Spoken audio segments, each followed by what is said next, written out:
day 2, round 3 of the 2020 Formula Drift Japan Series here at Ebisu Circuit West Course in the Fukushima Prefecture. Once again, I'm Kenny Harris along with Robbie Nishida. Right here, Robbie Nishida, right here, Kenny. What do you Yeah, thanks for waiting around. We had to wait and get the drivers and cars situated. They're all ready now. They're in the burnout box, warming up their tires, and they're going to be ready to go to show us something cool on the track.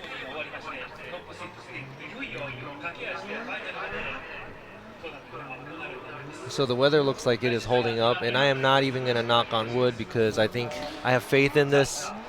The weather, it feels really great right now. I mean, too sunny, too cold is not so good. Wet is not good either, but nice and dry, not super humid. A little overcast. Sun came out here and there. This is probably the best condition I've ever been here at Ebisu West Course for an FD Japan event. Especially on both consecutive days. Yeah, I mean, come on, you got to give us a break, you know. It's like we had COVID and everything's crazy, and then the schedule's all over the place. And then if we had bad weather too, come on, man. Somebody up above is probably like, yo, let's give them a break. So let's at least give these guys nice weather. Nice weather to get this competition going for sure. Yeah. So this is round 3, and we had some crazy battles coming up to this event.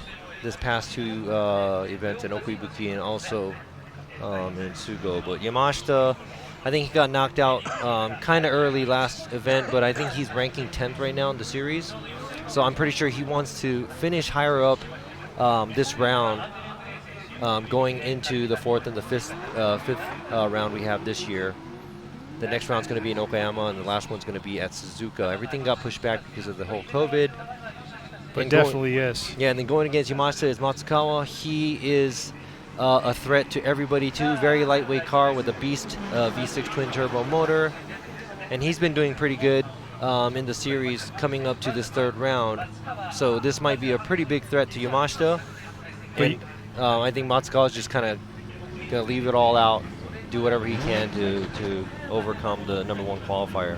It'll be interesting this run because, like you said, Yamashita's been laying down some good runs, and he's been doing everything solid from qualifying all the way up. So we'll see how he does with the lead run and see if he can land a nice 100 run so Matsukawa can chase after. Here they come to the outer zone 1. Yamashita taking full advantage of outer zone 1 to inside clip 1, but Matsukawa just right there on his door, pushing all the way through. Nice lead and chase run by both individuals. Very good run right there. To start us off, that's what we want to see right there. All right, so I don't really have anything to say about Yamashita's lead run because it was really great. He does fill the zones pretty good. Good angle, but right over there at out zone 1, Matsukawa kind of had to dive in a little bit, went a little wide here, and right there he had a little bobble at the end clip 2. Those are very small, minor mistakes, but I think small mistakes happen like that because of the proximity, because he was actually fairly close to Yamashita. And at this point, you know, with the judging and everything, you guys are looking at every single aspect of it and realizing what they're both going to throw down. So next we're going to have Yamashita over here on the chase while we got Matsukawa over here on the lead. Yeah, I would say if I was Yamashita's spotter, I would say, you know, don't give him any room because all it's going to take is one little small mistake that Yamashita could do where Matsukawa could walk away from him. And Matsukawa is known for just giving it all and just throttling through everything. So he ain't gonna be slowing up at all throughout this track. Yeah, but Yamashita does have. I mean, obviously he always has a good lead run, so that's a very big advantage to his side on the lead. But let's see what Matsukawa could do in his lead position and see what Yamashita would do in his chase. Here they go, lined up and ready to go. Matsukawa in the lead and Yamashita in the chase. Ooh.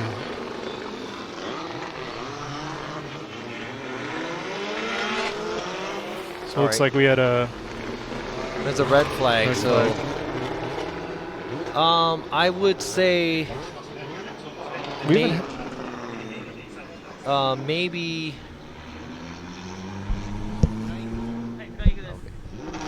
Yeah, so I think the lead car jumped the light.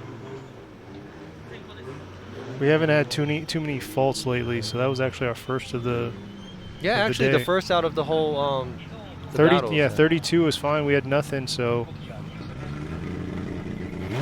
Yeah, so what happens is the lead car has to leave when all the lights turn off, and the chase car could leave whenever they want. So pretty much, usually the chase car leaves at the pace of the lead car, and they don't really follow the lights. So some people leave early, some people leave a little late. But there's a clean start right there. here we go. Matsukawa in the lead, Yamashita following. Matsukawa full entry, a little shallow inside there on outer zone 1, coming inside clip 2, rolling into outside zone 2 to 3. Nice transition, swinging it around. But once again, the proximity is about the same as what Matsukawa was given to Yamashita. Yeah, Matsukawa pretty much did what he had to do in his lead position. He did fill the zone. It looked like he did go a little bit wider on outside zone 1. Let me go ahead and check out the replay. Or actually, no. Yamashita did. Yamashita But did. he was actually online, so he didn't mimic him out in the outer zone 1. But it looks like Matsukawa didn't fill the zone as much as he could have, or he should have. And he did also knock down the in clip. Hitting the clips doesn't really matter, but that kind of shows the placement of the car where he was a little bit too in there on the line. Yeah. But very nice driving from both the drivers. See this drone footage right here, swinging through. You can see how Yamashita was real on the outside on the back end of that, swinging around. Not too bad, but kind of losing it, leaving inner clip 1. But overall, the proximity was pretty much the same for each individual. Yeah, like I said, this is going to be a tough one to pick out because we're just looking at the small mistakes that each driver does. And we're really going to have to be picky on this because, I mean, I don't mind watching great driving all day long, and I could just one more time it all the time. Oh, there you go. There you go. One more time. We have Yamashita from Ryan and Yamashita from Robbie. So Yamashita will be moving on to the top 8.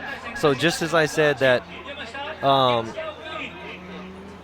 Imamura probably saw it that was super close to the point where it's worth it one more time. Yeah. I'm not sure I don't want to speak on behalf of Ryan Lantain, but I would say that Yamashita had a slightly cleaner run on the lead, and also in the chase position, Yamashita had a good amount of proximity, and he was pretty much behind at a good pace behind Matsukawa. So Matsukawa did have a small mistake here and there at the in clips and also the outer zone. So we are going with the Matsukawa taking the win. Yamashita taking the win because Matsukawa did a few small mistakes on his lead run. So next we're going to have Junya Ishikawa being lead, number 33 in the 8.6. And then Ito's going to be following, number 93 in the chaser. So let's see what this 1GR86 is going to throw down for Ito.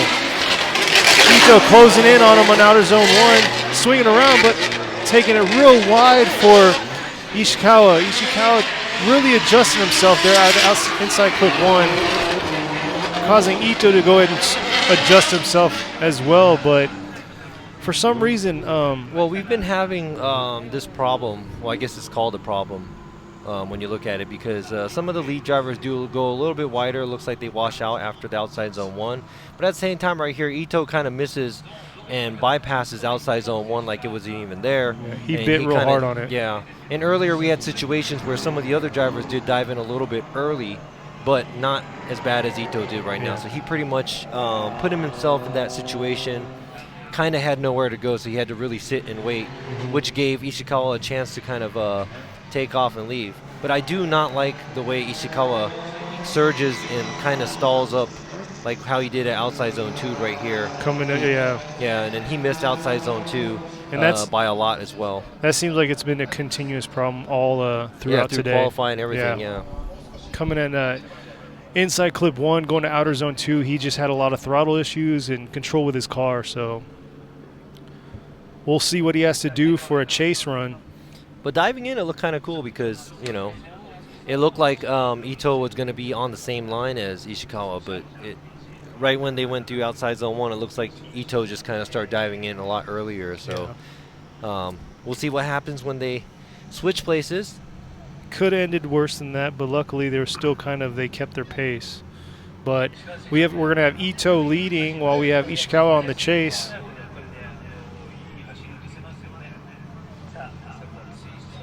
Wind up ready to go.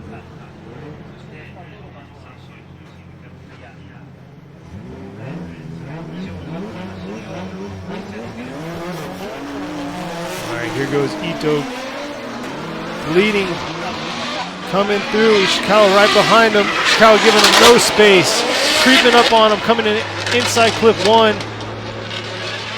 Ito trying to push through, coming all the way through to outside zone 3. Didn't really fill all of outside zone 3 and inside clip 1, but he kept pulling away from Ishikawa throughout that time after in clip 1. I would say Ito's lead run was pretty good. But Ishikawa was right there behind him too. But this is where he kind of washes breaks out. away, because once that throttle right there. Yeah, Ito's lead run is definitely Had a lot better fluidity. Pretty good, yep. Exactly, yeah.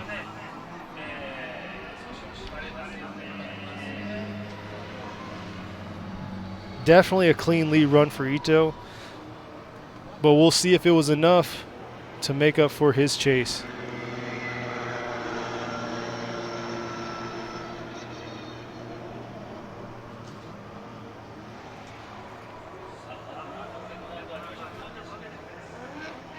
See if Ito's 2J Chaser's moving on, or if Ishikawa's 1 GR86 is going to move on. All right, that was kind of a harder decision for me. Like I said, you know, we have to kind of pick out. We have to be a little picky about what we see and what we want. See what Yoichi has to say. Yoichi says Ishikawa. We got a one more time by Ryan and Robbie with Ishikawa. So Ishikawa's moving on. I really, really understand why Lantain gave him one more time, because I would weigh out both of the mistakes that both of the cars did. But I did kind of put, or because if I would have put Ito's lead run a little bit more heavily, then it probably would have been one more time. But I just figured that the mistake that Ito did behind Ishikawa was pretty critical, because he dove in a little bit too much. And yes, it's harder to chase a car that doesn't do a good lead run, but at the same time, I don't think that the mistake that he made was covered by his good lead run. But he had a great lead run, I gotta say that. Especially with Ishikawa, he still kept his fluidity and proximity to him. But like you said, Ito's huge mistake he made coming out of outer zone 1, coming to inside clip 1 was definitely crucial. Yeah, and honestly, I mean, that's where I was really debating on going one more time, or giving it to Ishikawa. But yeah, they're very, very close one. That's one of those we could have seen it one more time too. But an error just like that, like you said, one big error can cost it all. So here we go, lined up. We have Shinji Manoa, number 90. In the Mark II, and we have Tomoko Tanaka in the line right next to him. JZX is coming up head to head. Mark II against Chaser. Manoa in the lead. Tanaka chasing. Manoa thrown into the outer zone 1, taking full advantage of outer zone 1, swinging into inside clip 1. But Tanaka not giving him any space, trying to get into his zone. Manoa pushing through inside clip 1, and for some reason Tanaka got held up a little bit at well, it looks like Tanaka was kind of diving in a little too early, because he left outside zone 2 a lot earlier, and he looked like he started to lose where any place for him to go to at outside zone 3, which why he looked like he came in a little shallower on line in clip 2. So right after here, Tanaka leaves. He doesn't even get close to outside zone 2. He leaves where he had to play it off at outside zone 3, and then he had to kind of go in a lot because he had nowhere to go. Yeah. So he did sacrifice a lot of line for proximity, but I would say that was good proximity on Tanaka's end. Definitely a good lead run, but yeah. it didn't have 100% fluidity throughout. It had a few hiccups here and there. We'll see what Manoa is going to throw down at for his chase run, because that's going to be crucial also with Tanaka's lead run.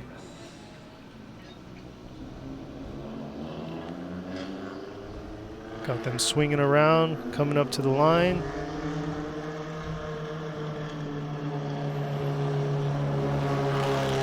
So both JZX chassis, both 2J powered.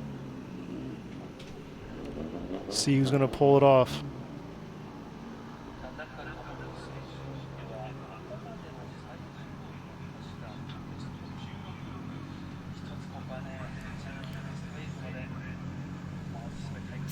So just like I was saying, they're lined up now. We have Tanaka in the lead, Manoa in the chase.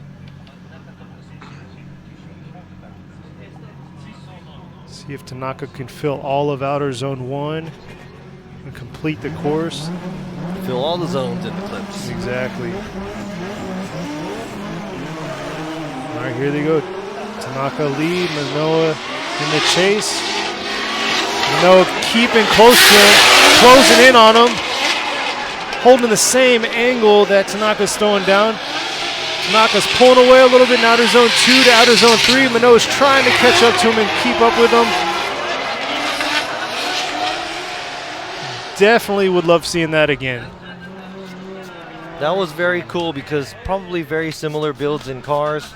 Similar types of car. We got a lot of tire dust up here right now. We're cleaning off the tables. Yeah, but Tanaka did dip tire, then it upset his movement of this car at outside zone 1. That's going to hurt him a lot. After that, he did pull away. Good job on Tanaka. Manoa trying to hang in there. But at the same time, this could be something caused because of Tanaka's small mistake that he made.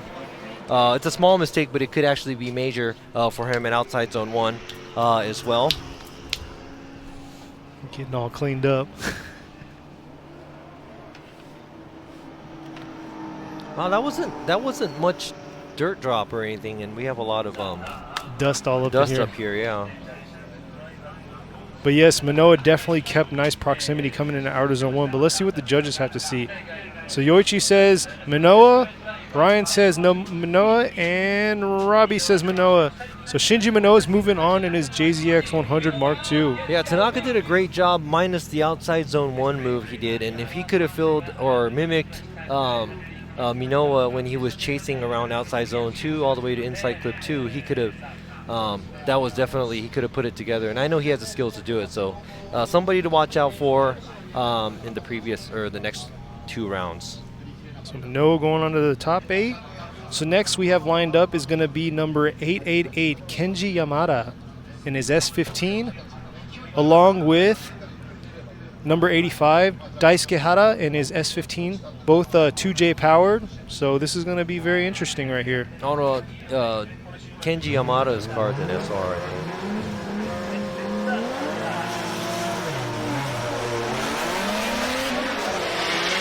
Jamakin coming through on the lead run. Hada right behind him. Jamakin throwing through, coming into clip 1, sweeping into outer zone 2, coming back into outer zone 3, and Hada's just falling far behind. But then again, Jamakin kind of threw it a little bit too much into inside clip 2.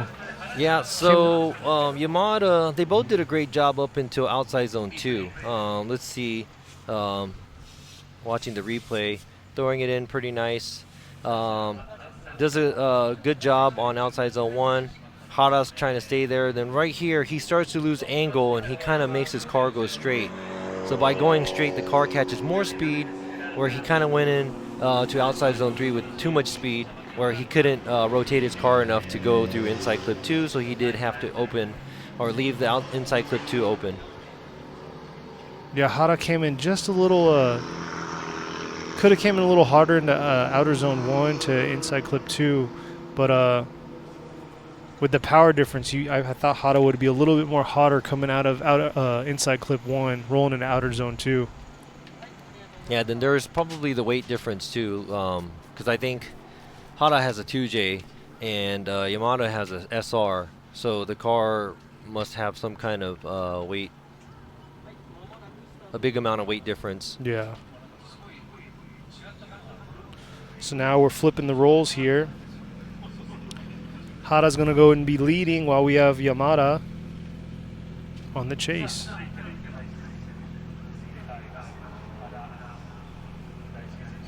Like you said, though, Jamaken's very experienced driver, so I don't think he's going to let Hada phase him with the 2J here in the entry into outer zone 1, coming down this long stretch.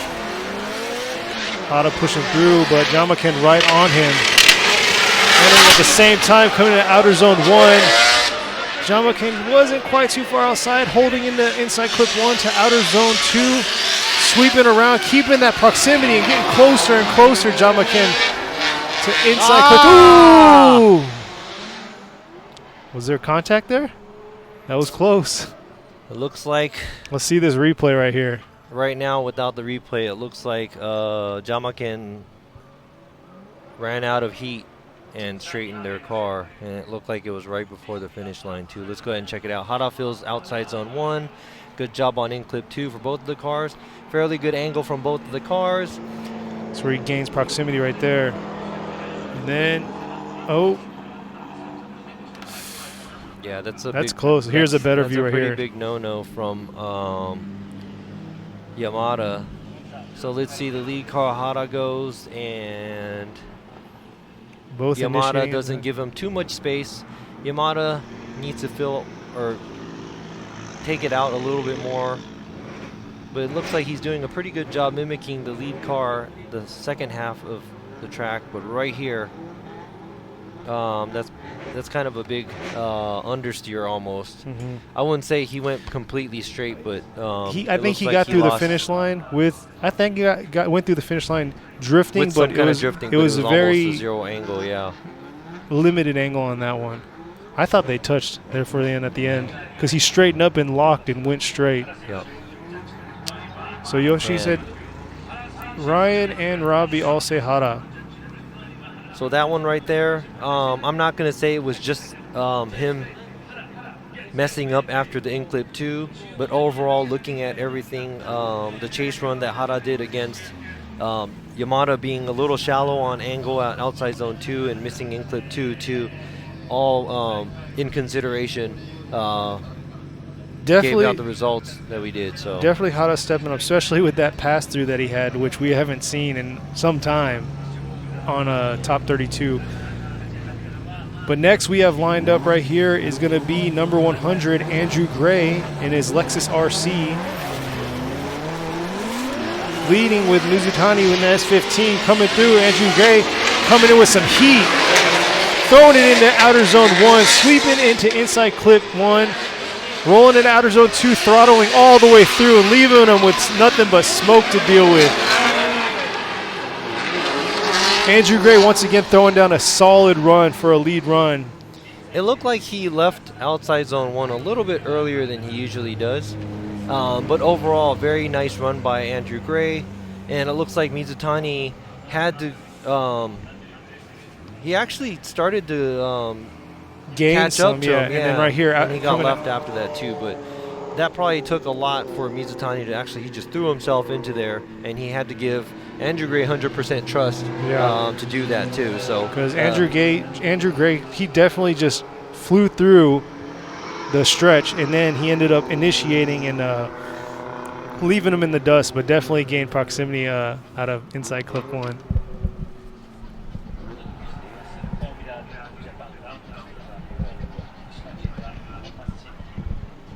Yeah, what I would say, Mizutani is just giving his all right now, chasing down last year's champion or 4-time Formula Drift champion, Andrew Gray. Someone who's definitely not new to this track. No, I don't think so. His work site is literally 3 minutes away. On the premises? Yeah. So, let's see what Andrew Gray has. He's not going to... I know he's not going to give him any space right here. Let's see what Mizutani's going to throw as a lead, though. Yeah, let's see what he can do.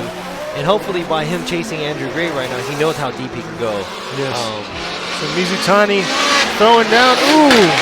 Coming to outer zone 1, but Gray right behind him. Filling in inside clip 1. Ooh! Huge correction on Gray, but Mizutani's not phased, kept pushing through, coming to inside clip 1 and rolling through.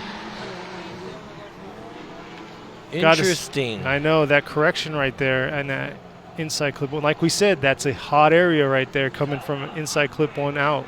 Leading up to in clip one, I think Andrew Gray did a good job mimicking the lead car, but right here, I don't know if he was able. Oh, Straightened up a little there.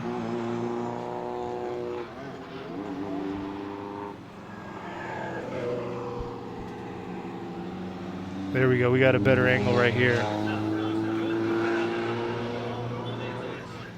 so I would say he wasn't straight, but he kept his drifting, but there was some kind of stall right there.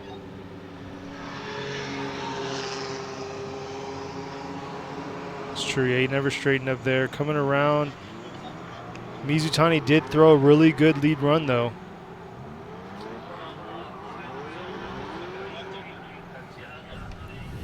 Both lead runs were very solid.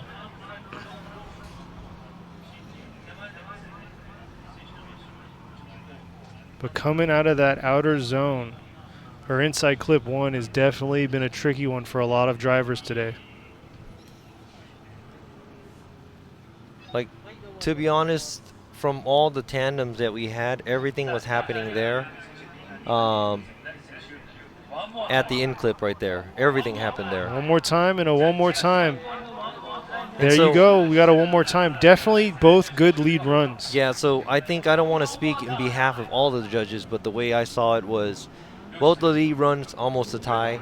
And since Andrew Gray did basically what he had to do on his lead run, and he gave Mizutani a good lead run, but Mizutani got left behind most of the time. Versus Andrew Gray did do a good job the first half, but he had that stall, didn't stop drifting, but we're going to go ahead and make that a wash because he did good at the first half and he did really bad on the second half. He still zeroed in, though. He zeroed in the finish with proximity, but like you said, Mizutani kind of continuously kept that proximity, that distance. Yes. So there you go. We have one more time for that one, but before then, we're going to go ahead and move on to our next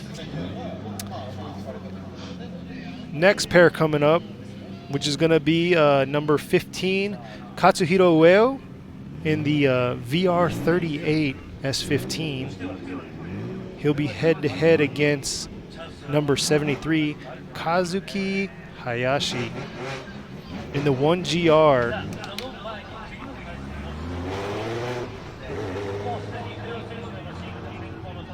Excuse me, S15. You didn't catch that. No, you said 1GR, so I was waiting what you were going to say after that. Yeah, and then I corrected myself. Oh, no. You were going to say 1GR is really older brother 2JZ powered S15, right? Exactly. Yep, See, that's why you're here for me. You're here to save me, bail me out when I need to be. But you owe me $10. All right. So Ueo's leading. Two S15s, but definitely different engines. Yeah, Hayashi is coming from a podium from last event, so pretty sure the confidence is high. Let's see what Ueo's going to lay down for him. Hayashi right on his back pocket, coming into outer zone one. Hayashi's right there, keeping the same angle. Oh, but Ueo just bumping away from him to outer zone 2 to outer zone 3, and Hayashi just couldn't make it to outer zone 2. Inside clip 1, both finishing strong, but definitely, like we were, I'm like a broken record. That inside clip is literally That's why I don't game like changer. inside clips, number one, as a judge. But let's check it out here. They both did a tremendous job on outside zone 1. Look at them both filling it. Hayashi's almost mirror imaging it. They're right here going into in clip 1. Ueo does throw a lot of angle. I can't tell that he is stalling up or anything for Hayashi, so maybe Hayashi caught up a little bit too quick. And right here, if Hayashi has a similar amount of angle, it could be the lead car's fault for slowing down. But let me go ahead and check this out. A good pace from Ueo. coming through. Good amount of angle. That's a very close one. It is. Because Ueo did kind of drag out after inside clip 1 to outer zone 2, which probably caused Hayashi to kind of like... Oh, no. Ueo threw a lot of angle, and until he got onto gas at the in clip 1, Hayashi got too close. Yeah, so that's why he hesitated. He has to hesitate, and he can't get back on gas, and maybe he tried to avoid contact. I don't know, but that is something that we have to look into. So next is going to be Hayashi over here with the lead run, while Ueo is going to be on the chase. So let's see if Hayashi could give something down, and then Ueo mimicking everything Hayashi's going to throw at him.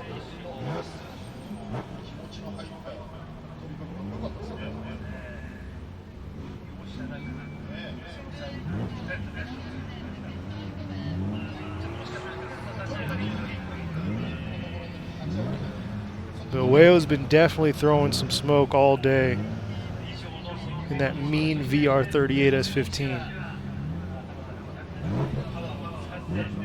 All right, got them lined up, ready to go. Got the thumbs up. Here we go with Hayashi in the lead and Ueo on the chase. Hayashi pushing through. Oh, we got a red flag. Got a red flag. Could be a number of things, cone, a jump.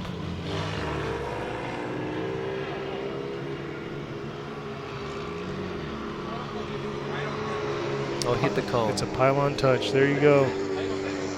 パイロンタッチ。 And that was the first one we've had. パイロンタッチです。さあ、ケニーさん。はい。パイロンタッチでしたが。I forgot I'm on the US yeah. live stream. Well, I was waiting for what you were going to ask. You said something about a pylon touch, and then.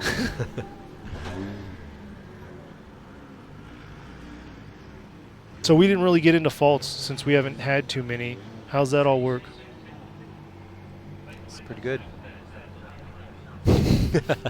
Now I mean, hitting the cone too. I know when you're driving and you're leading and you're trying to go as fast as you can when you're leading, and that's the mentality. But you can actually drive through there fairly okay because it's pretty wide. How many strikes till you're out? Oh yeah. You get 3 strikes and you're out. There you go. Sorry. That's what I was trying to get at, but you know. Why did you just say that? Because, you know, coming from the judge, it sounds better. All right, here we go. Hayashi in the lead. Ueo right behind him. Ueo trying to close in on him, but Hayashi's just pushing through to the outer zone 1, inside clip 1 to outer zone 2. Just keep pushing. Ueo getting lost right now. Hayashi pushing and pushing all the way to inside clip 2. And Ueo still struggling, trying to keep that proximity, but Hayashi just literally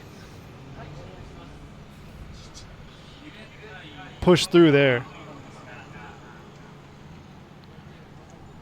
Here's a replay right here. Hayashi had a really good run, though. Did all of outer zone 1. Swept into inside clip 1. Solid lead run right there. Yeah, he did. It looks like Hayashi,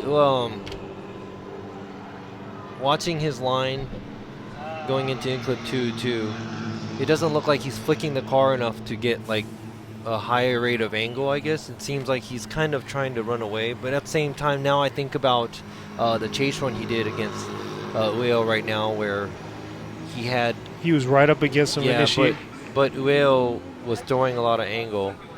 Oh, this is the replay of what not to do. What not to do.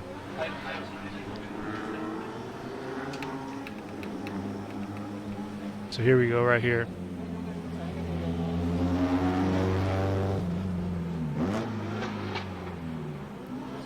Both angles weren't, Ueo didn't mimic his angle too much there. And it seemed like after that inside clip 2 or 1, he just kind of struggled to close in on him.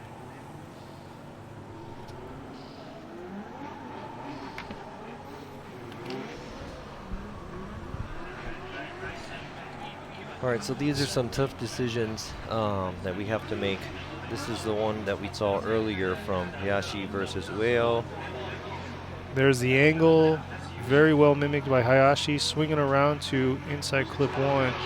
Had the correction there, but was able to bring it all back together, but missed outer zone 2 there. So Yoichi has a 1 second.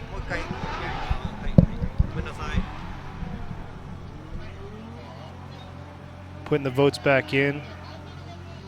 Had a little issue there. But this is big, trying to get these guys into getting the right individuals in the top 8. It comes down to dialing in exactly. So listen to what Yoichi has to say. Yoichi Imamura says one more time. Ryan Lontagne says one more time. And Robbie Nishida says Ueo. What happened right now was I went with the one more time at first, but Yes. I looked at right now as I already put in one more time, then I had to go back and change it to Ueo, which it didn't matter anyways. Yeah. But I looked at the replay again, and right as I was looking at it, Hayashi's mistake was pretty big behind Ueo. And the space The that big correction, yeah, and the then space missing that outer Ueo zone gave 2. and stuff. Yeah, that I don't think that could be covered. But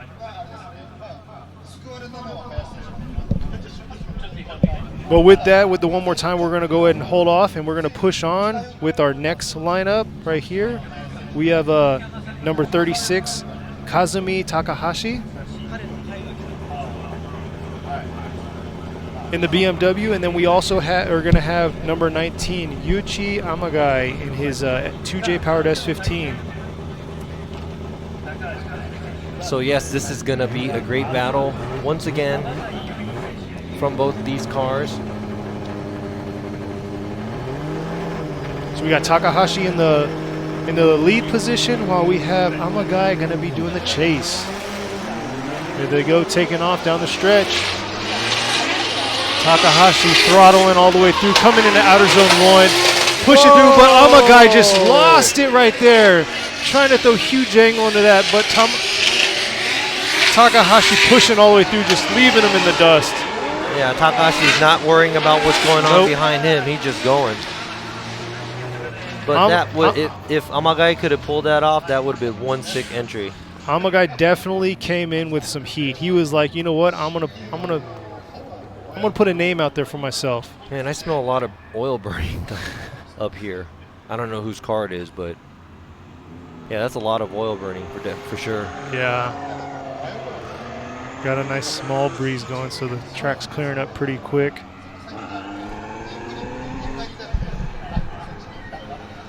But yeah, just like Robbie was saying, if Amagai could have landed that sick angle right there, that would have definitely been one chase to try to beat. So next we're going to have Takahashi on the chase while we have Amagai on the lead. Amagai's really going to have to make up for that right there. Yeah, I got to say that was a great lead by Takahashi too. Mm-hmm. And I think when you make a great lead run, the chase car can give everything, throw down everything, and that's exactly what Amagai did right now behind him. He threw so much angle. He couldn't hold it, but I feel him. I got him. You know, he's got that. I need to beat this guy. Yep. With my 110%. I think he gave 120%.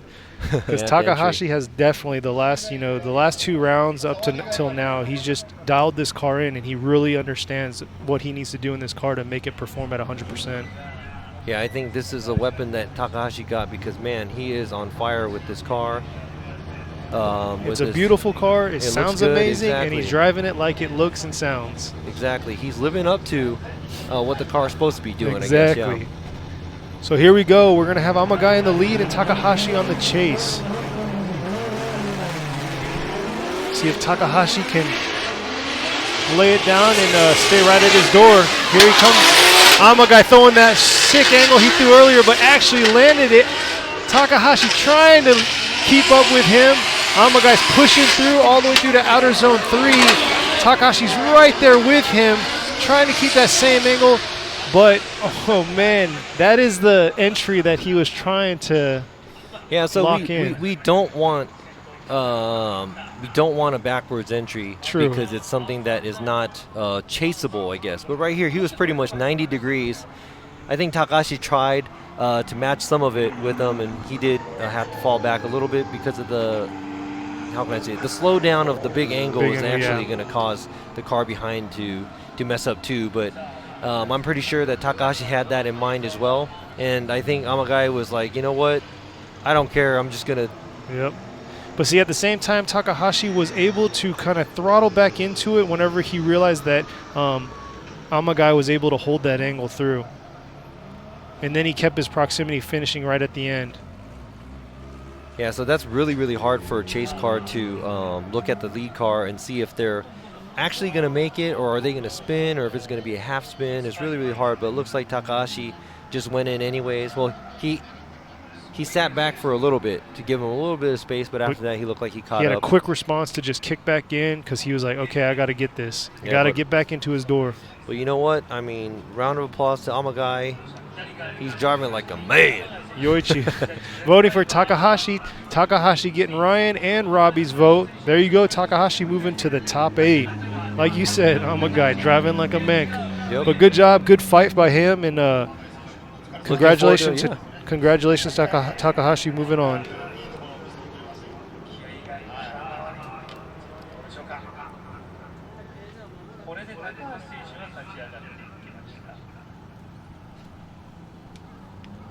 So, next coming up, we're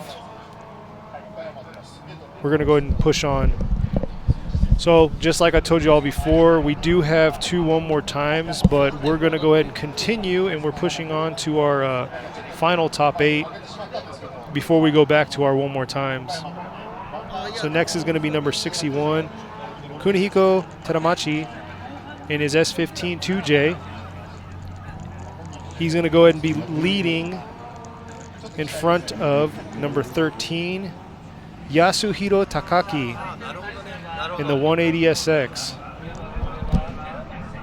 So Taramachi's going to be leading with Takaki in the chase. Takaki coming up to the start line right now. Yeah, I'm not going to say anything because there's a lot of things I wanted to say before these 2 cars went out, but I will talk about it after the run is over. Sounds good. I was just talking about how after this, then we will do our one more times. Yep, we got 2 one more times. Yes, we do. 2 exciting ones, too. All right, so we got them both lined up, ready to go. We got Taramachi in the lead position and Takaki in the chase. All right, here we go. Taramachi leading, Takaki in the chase, coming in. Taramachi throwing into outer zone 1. Couldn't feel it all the way, but Takaki right there and just washes out.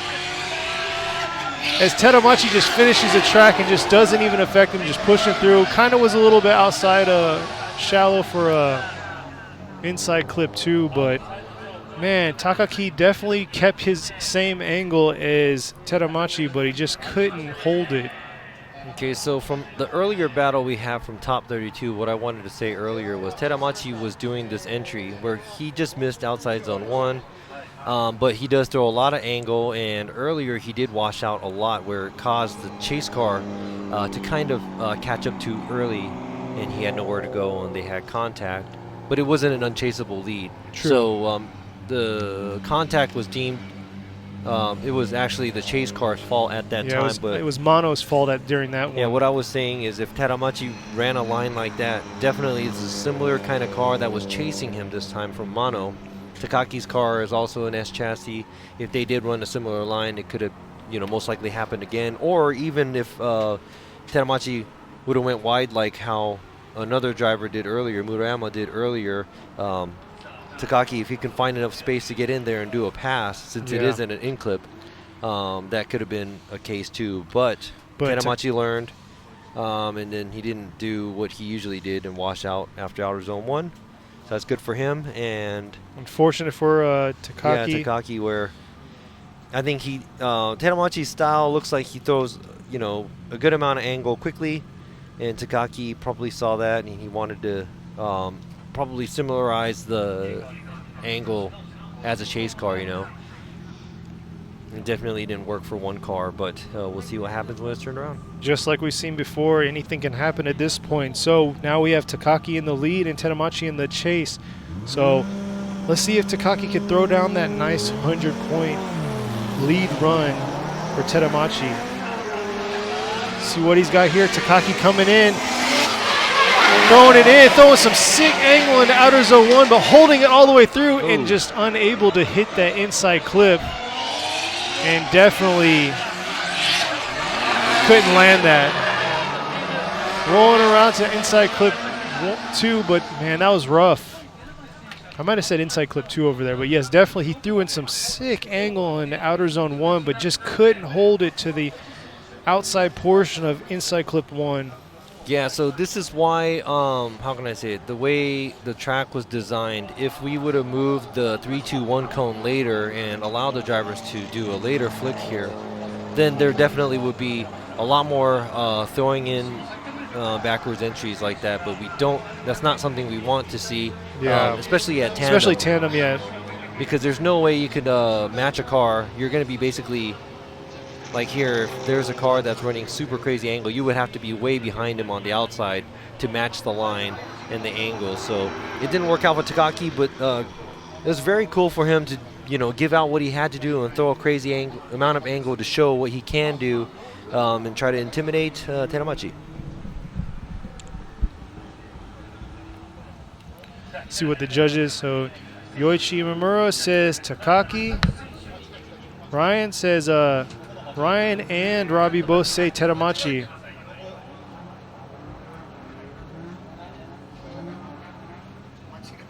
Yoichi Imamura. He mistakenly, it was supposed to be for Taramachi also, so it was a full sweep for Taramachi on that one.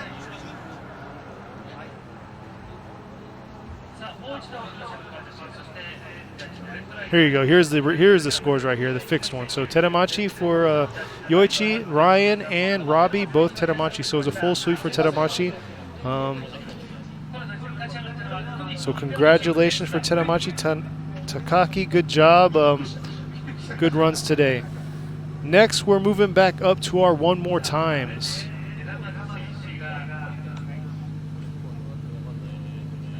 So first one more time we have lined up is going to be number 100, Andrew Gray, going up against number 963, Daichi Mizutani in his S15, while Andrew Gray is going to be in his Lexus RC. So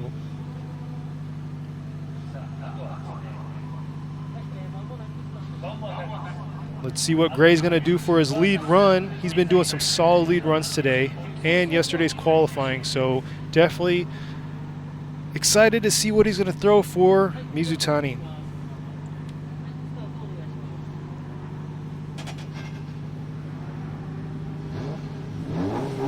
All right, here they go. Gray on the lead, Mizutani on the chase. Gray coming in with some heat. Oh, but we had a flag. Got a red flag here. It's a pylon touch.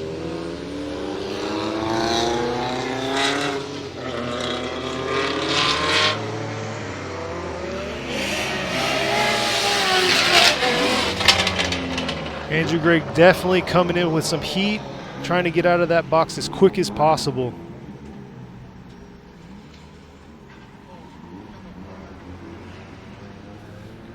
Coming back to the start line right here. Once again, we have Gray in the lead, Mizutani in the chase. On this one more time battle.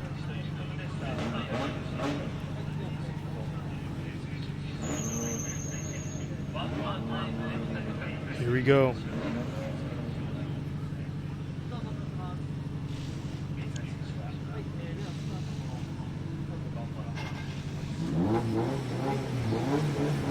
Here we go, Gray in the lead, Mizutani in the chase.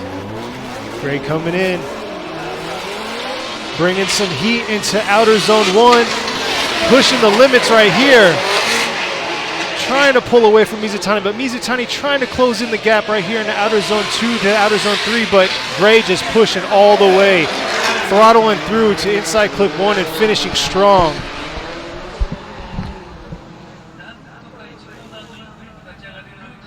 Here's the replay right here. Gray throttling all the way through, trying to get the full bit of outer zone 1. And Mizutani just trying to close the gap.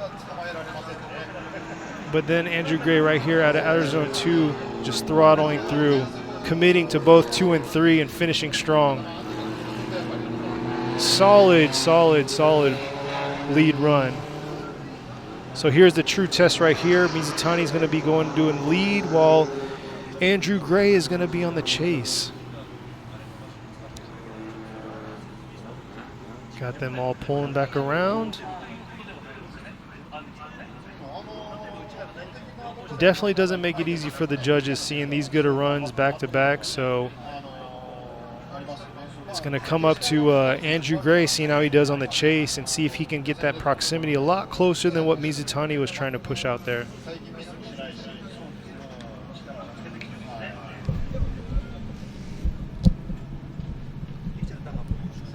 All right, so we got them both lined up, ready to go. Gray's going to be on the chase while we have Mizutani in the lead. All right, so that was a very clean run by Gray, and it did look like. So here we go. Mizutani's got to give a good lead run, but I know Gray, he's focused on his rear quarter panel. Let's go. Gray right there, keeping his proximity, closing it, trying to figure out what Mizutani's trying to do. At the same time, mimicking his line right there, coming to inside clip 1. Gray definitely had his eye on his quarter panel the whole time, and he was just realizing what he was trying to get done just to stay right there. Yeah, so I think Mizutani's earlier battle lead run was probably a little bit better. He left outside zone 1 a little bit earlier here, and right around here at outside zone 2, it looked like something happened, lost power or something like that. So there was a slight stall where he couldn't make it all the way out to the outside zone 2 area. And also Andrew Gray chasing him when he was at outside zone 1. It looked like he dived in a little bit earlier than Mizutani did. But overall, he did have more proximity than Mizutani when Mizutani was chasing him. Yeah. Between the proximity and then keeping that fluidity out of the inside clip, even though Mizutani had a little struggle. Here we go. Yoichi with Gray, Ryan with Gray, and Robbie with Gray. So like I was saying, coming out of inside clip 1, Gray still kept that fluidity while Mizutani was kind of struggling a little to get the power back and try to find the zone. So definitely good job on Andrew Gray, and he will be moving on to the top 8.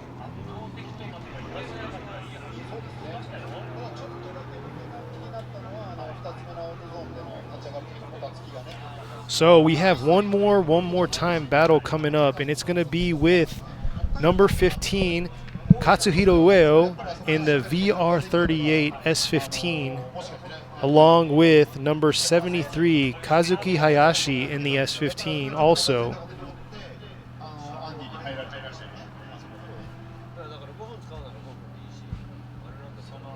Still fixing to warm their tires up for this. But this is going to be our last battle, and we'll have our top 8 from there.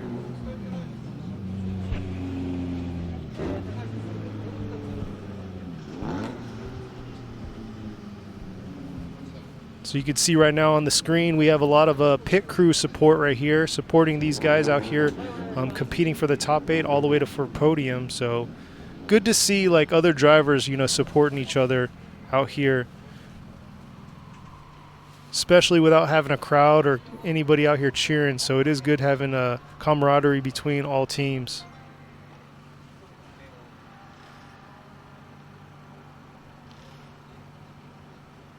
You can see the overcast skies, but it's actually really nice out, really cool day, and couldn't complain.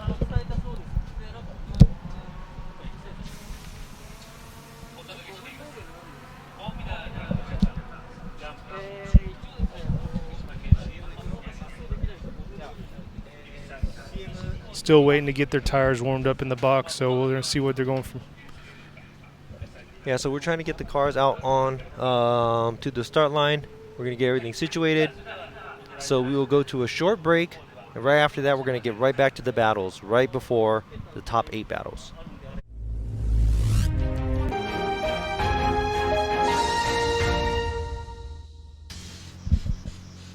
And welcome back to day 2, round 3 of 2024 Formula Drift Series here at Ebisu Circuit, West Course in Fukushima Prefecture. We are finalizing our top 16 right now. We have our last one more time, fixing to get lined up right here. Yep, but we got to bring you bad news because Ueo's not at the line. They are going to step down from this battle. So Hayashi is going to make his bye run, and he will be moving on to the top 8. All right, Hayashi moving on to the top 8. Yeah, I didn't get any information on what's going on, but Not sure if it was car issues or what, but here we go. Hayashi coming in, throwing a solid run, making this, earning this bye right here, rolling in the outer zone 2 to the outer zone 3. He had a little correction there, but then rolling into inside clip 1, finishing strong, showing us what his car is ready for in the top 8.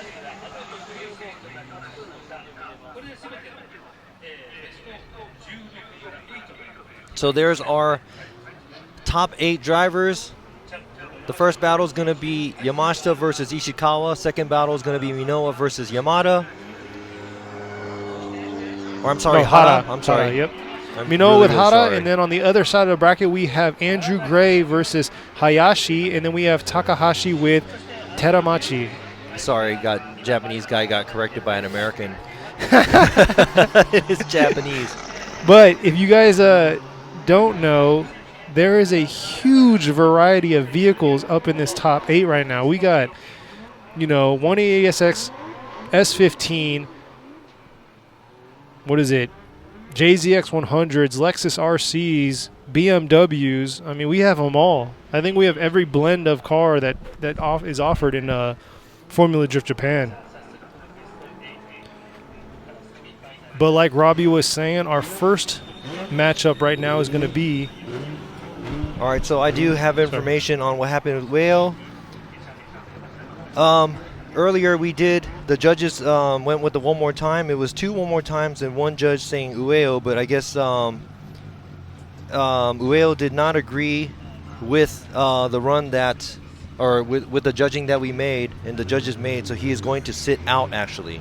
So he's not going to make the run because of disagreement. Disagreement, exactly, yeah. So I think that's the first time in FD history for that to happen.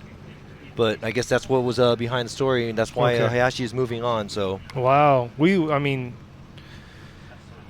was doing nothing but good things out here, so that's very hard to hear. But Hayashi is moving on, so we have to push on to our top 8. And our first 2 lined up right now, ready to go, are going to be Yamashita in the Mark II, and then we have Ishikawa in the 86, the 1GR86. So Yamashita was our number 1 qualifier with a 95. He's ready to go, pushing out this lead run for Ishikawa. So here they go. They're ready to go. Yamashita ready to throw this lead run. All right, here they come. Yamashita coming in hot. Coming into outer zone 1, full dedication, hitting all of outer zone 1, but you have Ishikawa right there at his door. Yamashita's trying to pull away from him. Ishikawa right there kind of figured his car out to get where he needs to be. And definitely, Ishikawa did probably one of his better runs this whole entire round so far. I think that's one of his better runs leaving inside clip 1. yeah, so just like the other runs, Yamashita just made a great lead run. He looks like he is filling the zones and has enough angle around all the zones and clips. Ishikawa did have to take a little shortcut going into inside clip 1 from outside zone 1. Took a smaller line. Overall, had to take a smaller line, but he did keep it really tight where proximity was there. He was trying to stay on Yamashita's car most of the time, so let's see what's going to happen when he decides to do the lead run right here. Yeah. So you got Ishikawa that's going to be doing the lead while Yamashita is going to be doing the chase. Definitely going to be a big thing right here, because but like I said, Ishikawa did throw a really good run right there. So if he could throw similar run, maybe more of the zones, then he's going to be pretty solid. But I mean, Yamashita, he came today and yesterday. He came to play, so I think he's here to make a statement. I think he came to fight.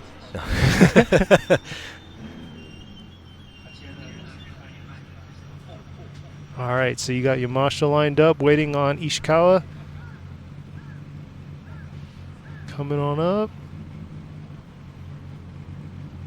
Yeah, so Ishikawa does some crazy driving in the lead run too. This is going to be interesting how much Yamashita could match up with Ishikawa's style. All right. Revving up, ready to go. Got the lights going. Ishikawa leading. Ishikawa coming a little slower than normal, but pushing through.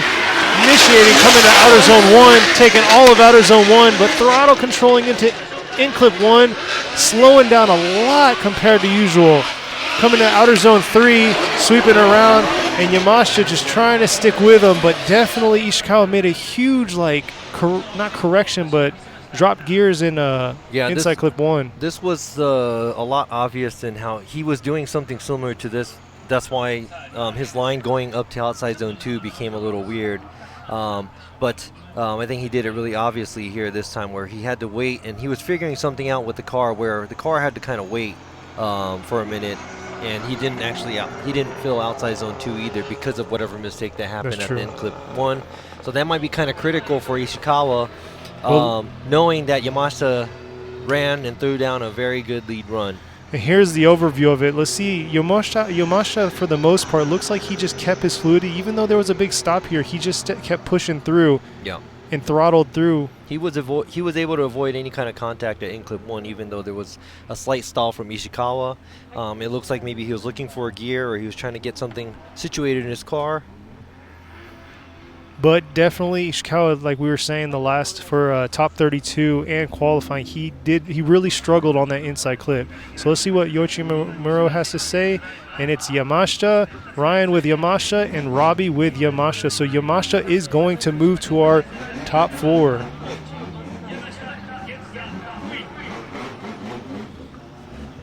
Yamashita in the Mark II JZX 100 with Team Weld pushing on to top 4. So our next battle coming up, already lined up right now, is Shinji Manoa in his Mark II, which is a new vehicle for him this year. He was in a JZX 90 last year, and he's battling against Hada over here in the S15, the 2J powered S15. So both 2J powered, but obviously huge difference in chassis size.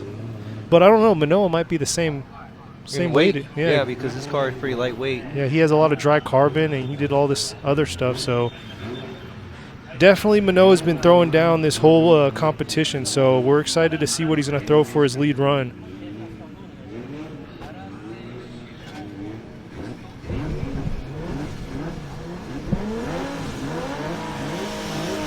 All right, here they go. Manoa in the lead, Hada in the chase. Manoa coming into outer zone 1, fully dedicating his whole car into outer zone 1, trying to get to inside clip 1 to outer zone 2, but Hada's right there at his door. But Hada made a huge and then he had a little bit of connect. Oh! I'm over here at a loss of words because you had a little tap here into outer zone 3, and then he almost T-boned him here into. Well, it looks like Hada had caught up to him real quick, and right here on outside zone 1, Hada was all over Minoa's door, and he was trying to hold back right here. Then he starts to lose a little angle, and I think he had to just kind of do whatever he had to do to get himself situated so he can get back into drifting, and pretty much it looked like he almost straightened out 2 of the times. For the chase, it definitely didn't. He couldn't clean it up after that inside clip 1. It kind of got sloppy there, and definitely lost it after outer zone 2.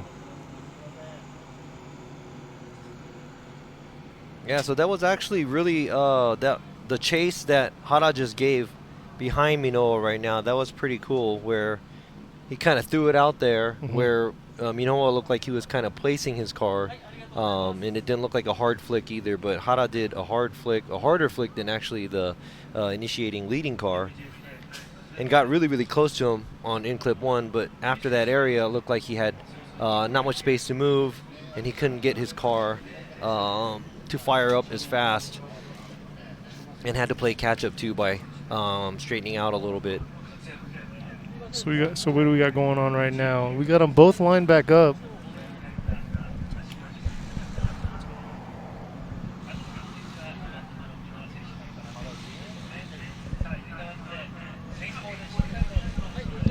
So Hada's leading now, and Minoa is giving chase. It's going to be run number 2 for these guys. Let's see how Minoa could keep up with Hada, because it looked like Hada was coming in with good speed. So here we go, Hada in the lead right here. coming into outer zone 1 hot. Manoa trying to catch back up with him, but Manoa might have had to bail out on that one in the inside clip 1, and Hada's just pushing through into outer zone 2 to outer zone 3. Really nice run for Hada right here, and Manoa's just trying to stay as close as he can with proximity, but man, Hada definitely did throw something down for him. I mean, inside outer zone 2 or 1, he could have probably been a little deeper, but Manoa was like way out there. But then I would say Hada's lead run looks like Manoa was washing out a little bit after outside zone 1, but Hada's lead run looks pretty nice. Overall, yes. Overall, he makes it all the way out to the zones. Very similar to what Manoa did, but it looked like there was a little bit more flair where Hada had when he was initiating and also doing a transition. And yeah, Hada's chase run is definitely going to affect him, though. He had a good lead run, but you have to have the complete package for this. Yeah, now we're going to have to take that in consideration because he did a major mistake twice, actually, in his chase run. And Manoa wasn't too bad. His lead run wasn't too bad either, so it's going to be very hard. But we'll see what all the judges have to say. So Yoichi Imamura. See what Yoichi Imamura has. He says Manoa. Ryan Longtain says Manoa. And then Robbie Nishida says Manoa. So Shinji Manoa in the JZX100 Mark II is going to be moving into our top 4. So I would say if the mistakes weren't made by Hada, then things would have went a different way. And I guess it's obviously for anybody too, but his lead run was really nice. Yeah. So with this battle coming up, not next, but on the left side of our bracket that we already got solidified, we have both Mark IIs that are going to be head-to-head against each other. The Battle of the Mark IIs. Yep. So right now we have a Battle of the Mark IIs going to the finals. And next, we're going to the right side of our bracket here. It's going to be number 100, Andrew Gray, and the Lexus RC be competing over here against... Well, actually, I think before we go to the battle of Gray versus Hayashi, since both of those cars did it one more time, it took them a little bit longer to get the cars ready. So we're going to go ahead and skip that battle. We're going to the next battle, which is going to be Takahashi versus Taramachi. Nice. And we're going to go back to Gray versus Hayashi right after that. So just like Robbie said, we have Takahashi in the box right now, warming his tires up. Takahashi's in the BMW. The number 36 BMW by TMS Racing Team, powered by a 1GR V6 twin turbo. Like we were talking about earlier, this is just a phenomenal car, and the driver alone, I mean, he's handling this car and literally dialing it in and making it perform to its max every single time. Yeah, he has a JZX 100. I believe it was a Mark II that he competed in FD Japan previously, but he didn't do the full season, and the livery of the car is exactly the same as this, so... Definitely the body. Cool, yeah. The body lines on this BMW are very nice. Yeah, so... Maybe I'm not sure, but maybe the dimensions and the way the car handles and stuff like that. Maybe it's very, very similar to like a JZX chassis. Okay. Because those are one of the iconic chassis that everybody likes to drive and compete in too. And same as Takahashi, he has a JZX 100 that he competes in other series, and so this is probably had that similarity, so he didn't have to change too much with it. But I know he has a 2J in the other car, and this car is 1GR. That's true. I'm telling you, I mean, these V6s, we got to start finding different motors because we're going to start running out of 2Js. Because I saw a post earlier, somebody posted that, the 2J prices are, skyrocketing, really, really like skyrocketing. crazy. Yeah, and the reason why I don't have one either is because they're so expensive now. It's probably almost cheaper to buy a vehicle to take the 2J out. Yeah, like an Aristo or something. Yes, exactly. Japan. But I mean, everybody's gonna have to start finding a new power plant, and I think some of these cars are running the 1GR, which is very different. And also we have like Ueo has a VR, and there's Chris Forsberg in the U.S. has a VR. Also Taguchi in his VR S15 too. So that the V6, the big displacement V6 might be the next thing, Coming back out, that's true. Running these V6s or these straight sixes out. But up against Takahashi's going to be Taramachi, which he's warming his tires up now. He's a 2J powered S15. Been doing pretty solid. Yeah, so I think he's been in and out in the series for a while, and he hasn't really moved up into the ladder as high. But this year, since he teamed up with Hayashi with the Good Ride, definitely seeing him stand out a lot more than some of the drivers that we've seen previously. Yeah. And I think he's he's kind of proving it right now, where he's in top 8, and I want to see how much of a fight he's gonna put up against Takahashi. Very interesting battle. got them both lined up, ready to go. Takahashi's going to be on the lead while Taramachi's going to be in the chase. And this sun just came out, and I think it's going to stay for a while. And it's right on us. Yeah, I would say. As you could see off the reflection of these vehicles right here. Yeah, and I think going against the sun after you make the turnaround in clip 1 is going to be critical if there's a lot of smoke. All right, here we go. Takahashi coming in with the lead with Taramachi in the chase.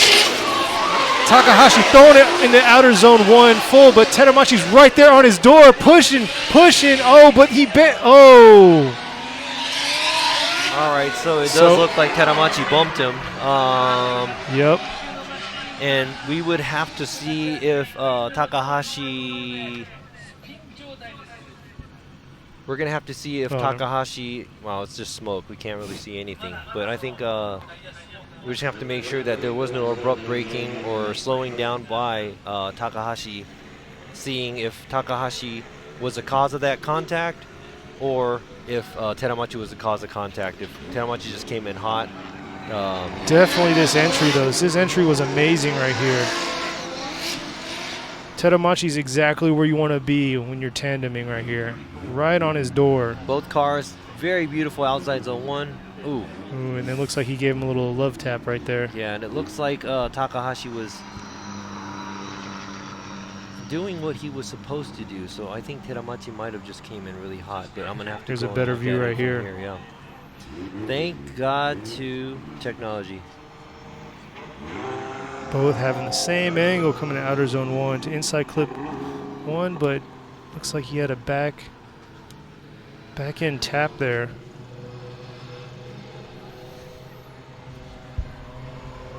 Definitely both drivers were coming in hot out of outer zone 1 to inside clip 1, so might have to get another replay on that, but got them lining back up. Taramachi's taking his way around.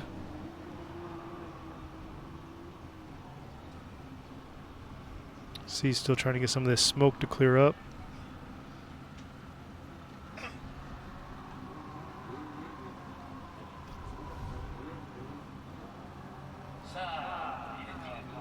All right, let's see what the call's going to be.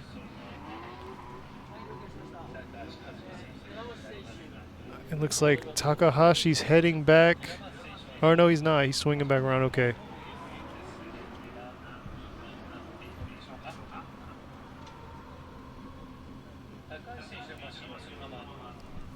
Okay, so it looks like Taramachi is going back to the pits. Let me find out what's going on. So we got Takahashi coming up to the line for his chase battle, but trying to figure out what's going on with Taramachi because he headed back to the pits. So we shall see right here.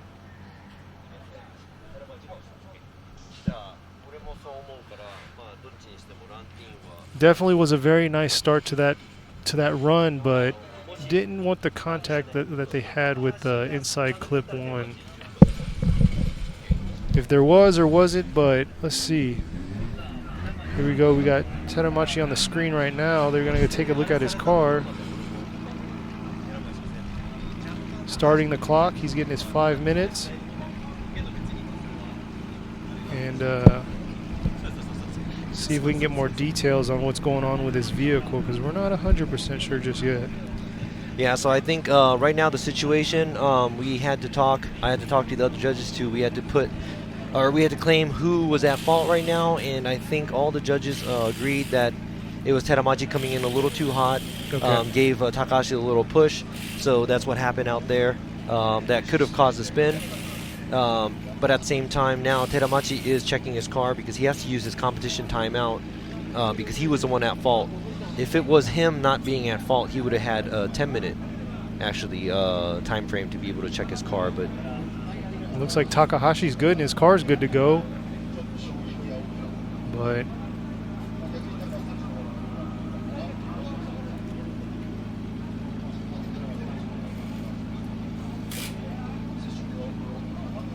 we shall see right here. Looks like he's put the wheel back on. So what I want to see is Taramachi's car go out there and do the killer run he did. Just as the lead. Yeah, just as the lead run, because that's what he's going to do, and I already know it, that he's going to go out there and lay it all out. Nothing to lose right now, At this point, yeah, he's got the shorter hand right now. But you can see right here his crew just being ready to go and just firing off. And look at that like pit area, so organized and clean. That's what I like to see. Yeah, that's definitely not look. That does not look like my shop. It looks cleaner than that. That's true. Very nice job by these guys. Keeping the pit area looking good, and round of applause to all the mechanics and everybody who's behind. Not just the drivers, but the guys that are, helping out, the sponsors, the supporters, everybody, The behind the scenes. Yeah, we went. This is the time we're going to spot the light, or we're going to shine the light on them. The unspoken heroes, as some like to say. Without them, we wouldn't be able to do all this. Exactly. So right now, it looks like he has 3 minutes on the clock for his competition timeout. And many of the drivers will back us on this, because that's all they do is they usually thank their crew, because without their support and their expertise, these drivers wouldn't be here. I mean, it takes more than just themselves to be here. No, when I did it, I was one-man show, man. It was all me. That's why you're now next to me. That's right. No, all the people I work with, too, it's like, man, I still keep in touch with everybody. We're still good friends. Yes, family at the end of the day. That's true. I don't know about family and all, but... I mean, holidays you'll say, Yeah, I'll say holiday. happy holiday, happy birthday here and there and stuff like that, yeah. But it looks like Taramachi's car is ready to go.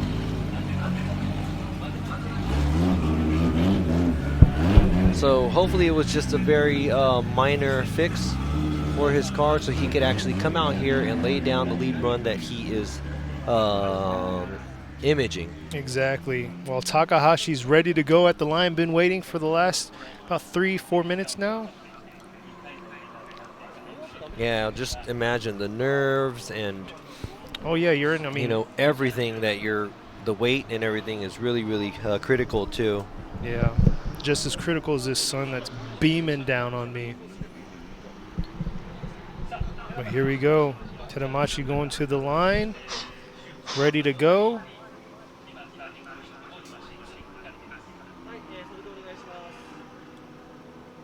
Oh, he's getting his wheels warmed up, huh? Yeah, so I think they're going to warm up the car. Usually we don't have warm-ups in between, but what we're doing is we're going to have to, we're going to go ahead and let Taramachi do the warm-up, and at the same time, we will have Takahashi do the warm-up too. I think somebody brought that up before in Seattle, the Seattle round. One of the cars got to go and do a warm-up, and the other car didn't. They stayed at the start line. Oh, yeah. And some people were saying that, it's unfair that they didn't do it. But I think the driver at the start line actually chose not to go and do a warm-up. Okay. So basically, we want to keep it as fair as possible to all the drivers. Everybody have the same opportunity, so they're on the same playing field at the end of the day. Exactly. That's so true. One guy gets to do a warm-up, the other guy gets to do a warm-up. And sometimes we have contact where you got to change the rear wheel, and we don't allow cars to change tires and wheels during a competition, so you can't call a timeout or a competition timeout and change the rear wheels just because you want. There has to be a reason where there's contact or something. Some kind of damage that might play a factor. So when that happens, we actually ask the other opponent driver too, saying, hey, we're changing tires. They're changing tires. Do you want to change tires too? And sometimes the driver wants to, and sometimes the driver doesn't. So. See, that's smart. Keeping it all on the same playing field where, there's no room for excuses at that time. Yeah, I mean, this is a judge sport, and I know there's a lot of people that agree and disagrees with what we say, but I mean, we're trying to keep it as, fair as possible, because I know how much work and time that goes behind and into these teams. It's not a joke. It's not a game, At the end, it is a sport, and we have to be fair to everybody. So here we go. We have Taramachi in the lead while Takahashi is going to be on the chase. Takahashi's in the BMW with Taramachi in the S15. Taramachi throwing a sick entry into outer zone 1, not fully committing into outer zone 1, and same with inside clip 1, but pushing through, trying to push through outer zones 2 and 3. Could have been a little bit more into those zones, but it almost seemed like his general focus was speed, because he really did zip through this course. Yeah, it looked like he didn't even give Takahashi any space to try to catch up or anything, because I think Takahashi was trying his best. I know he's not pushing it as hard as he should be, but it's not an inactive chase. He's still throwing. Yeah, he's close good enough angle, proximity with the lead car too. So, but that's the thing. That's it right here, where Taramachi is sitting at a incomplete. So he had to just put it out all on the table, and that's the rough thing right there. I mean, we would all love to see it one more time, especially with Takahashi as the lead run, because that was a rough one to see in inside clip 1. We shall see. See what the judges have to say about this. You got Yoichi Imamura And Ryan Longtan and Robbie Nishida. I know the crowd and everybody in front of the monitors and screens want to see a lot of one more times, because they're some cool driving. But this Yoichi, time, Ryan, and Robbie all going with Takahashi right there. So Takahashi in the BMW is going to be pushing through to the top 4. so while coming off of a podium, being second place at Sugo round, and now he is back here at top 4. Let me go ahead and figure out. He was qualifying 3rd. Depending on what. You talking about Takahashi here? Yeah, Takahashi qualified 3rd. He's overall right now the points, second overall points lead with 151. Ooh. So. But we'll see, because we have our next battle coming up right here on the right side of our bracket. This is going to finish us up on our top 8 right here. And it's going to be Andrew Gray, number 100 in the Lexus RC, 2J powered, against Hayashi, number 73, Kazuki Hayashi in the S15. Very fast driver, very accurate driver. Let's say for both of the drivers. So this is going to be definitely a great battle. So we have Gray in the lead with Hayashi in the chase right here. Gray coming in with a lot of speed in the outer zone 1, swinging all the way around to inside clip 1. But Hayashi's right there beside him, holding it in. Ooh! Hayashi with some contact there. Yeah, that was. I'm going to have to check the replay, but that did look like Hayashi did a flick back, but did not carry as much angle and went right into. I feel like he got lost in that smoke. Maybe he did. He did, and the sun is out too. The sun's out, yeah. Yep. So let's see right here on this replay. Gray with a nice entry into outer zone 1, taking full advantage of every area of it. But then coming around right here, throwing all that smoke into Hayashi's face, transitioning, and then boom, he loses him. Yeah, it looked like he dived in a little bit too hard, because it doesn't look like Gray was slowing down at all.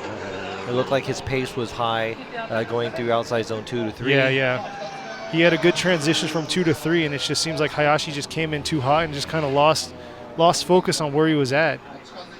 Here's a better view right here, coming through the transition. Boom. Yeah, he had less angle, came in straight. Yeah. So my guess would be Hayashi coming in a little too hot when he was transiting, or maybe he did get lost in the smoke because of the whole sun and the smoke being there.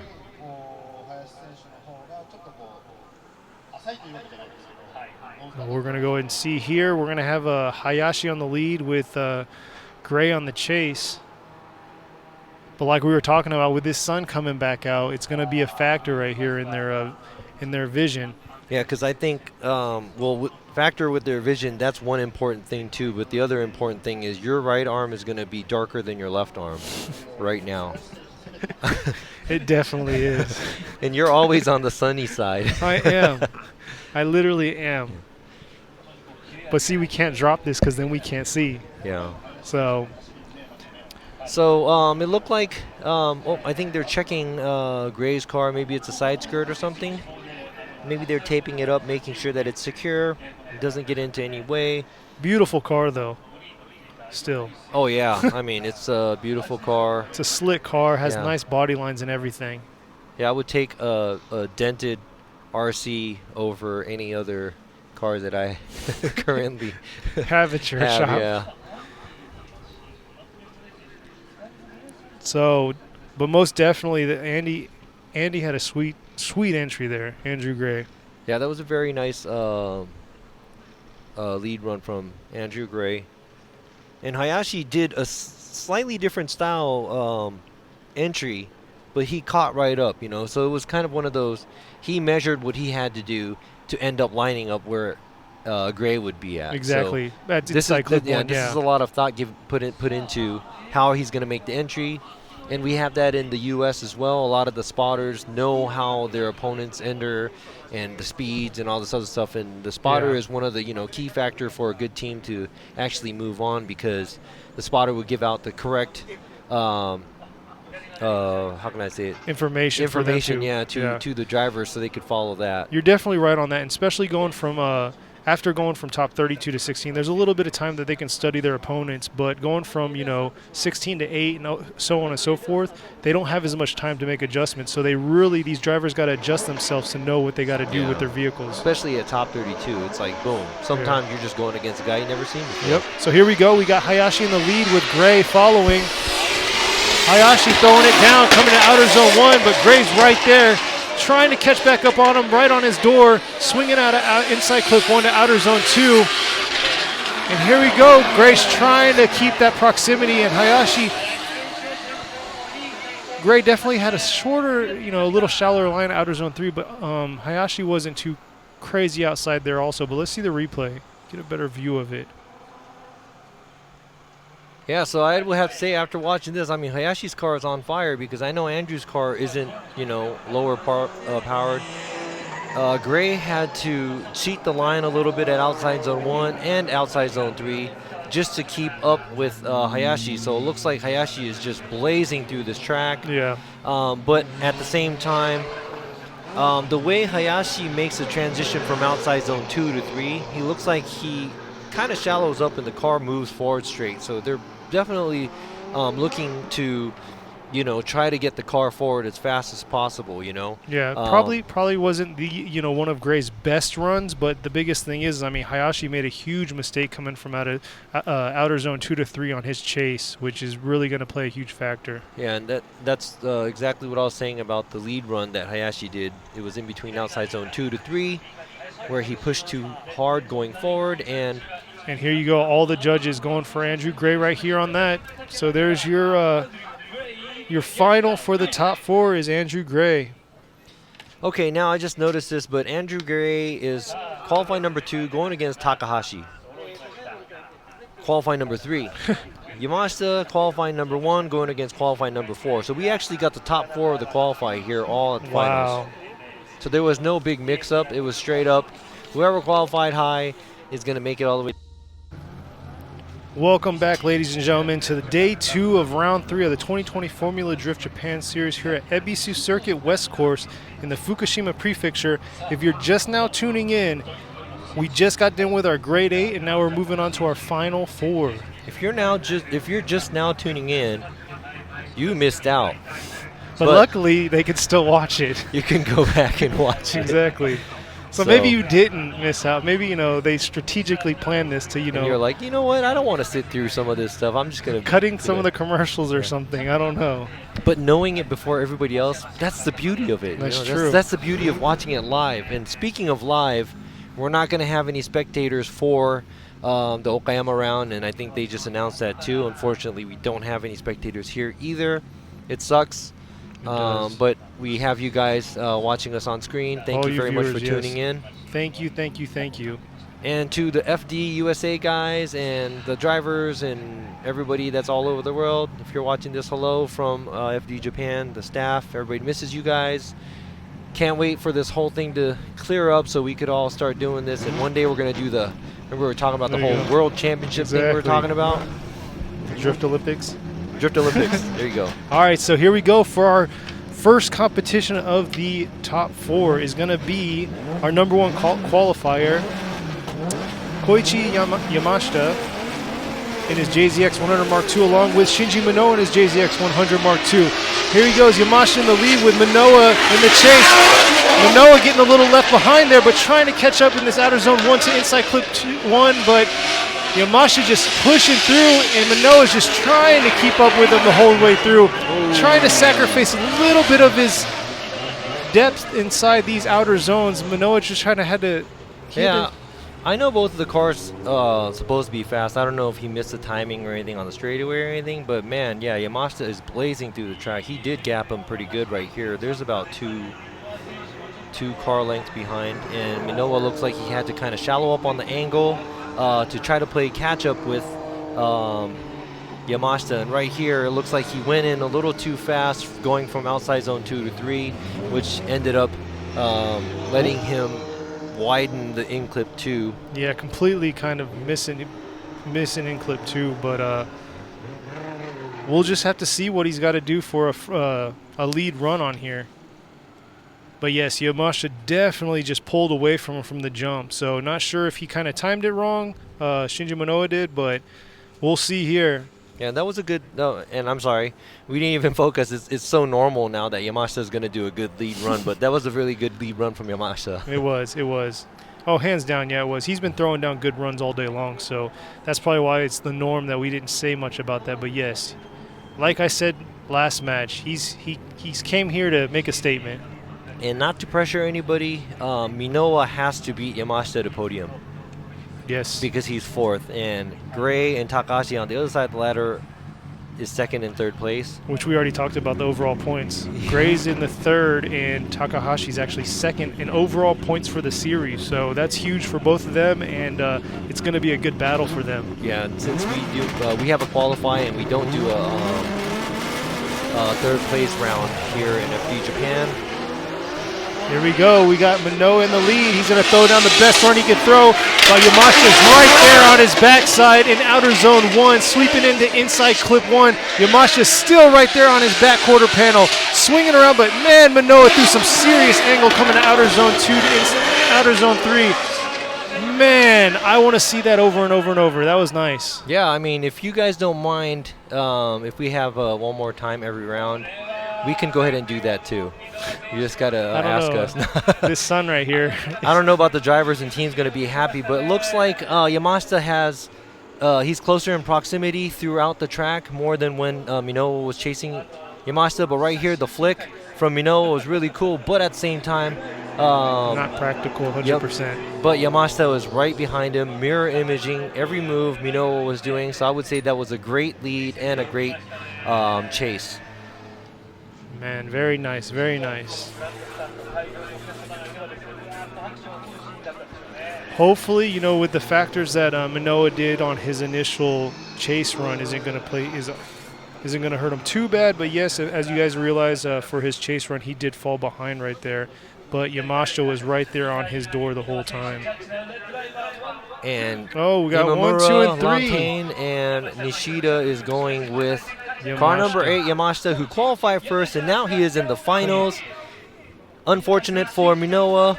He made it all the way up to Final 4. Semifinals, but he is knocked out by the number 1 qualifier. And he will be locking the number 4 4th down. place, yeah, the 4th place. But he did do a good job all day long. Yesterday he did an amazing job in qualifying. So hands down, he did an amazing job. Hands down to his team for bringing his car out here ready to fight. Yeah, and it looks like he had a slow start because he had a brand new car that, you know, started in Sugo and didn't do so well the past 2 rounds. Now he made it all the way up to the semifinals, so that's another driver that you have to look out for. Exactly. For the season.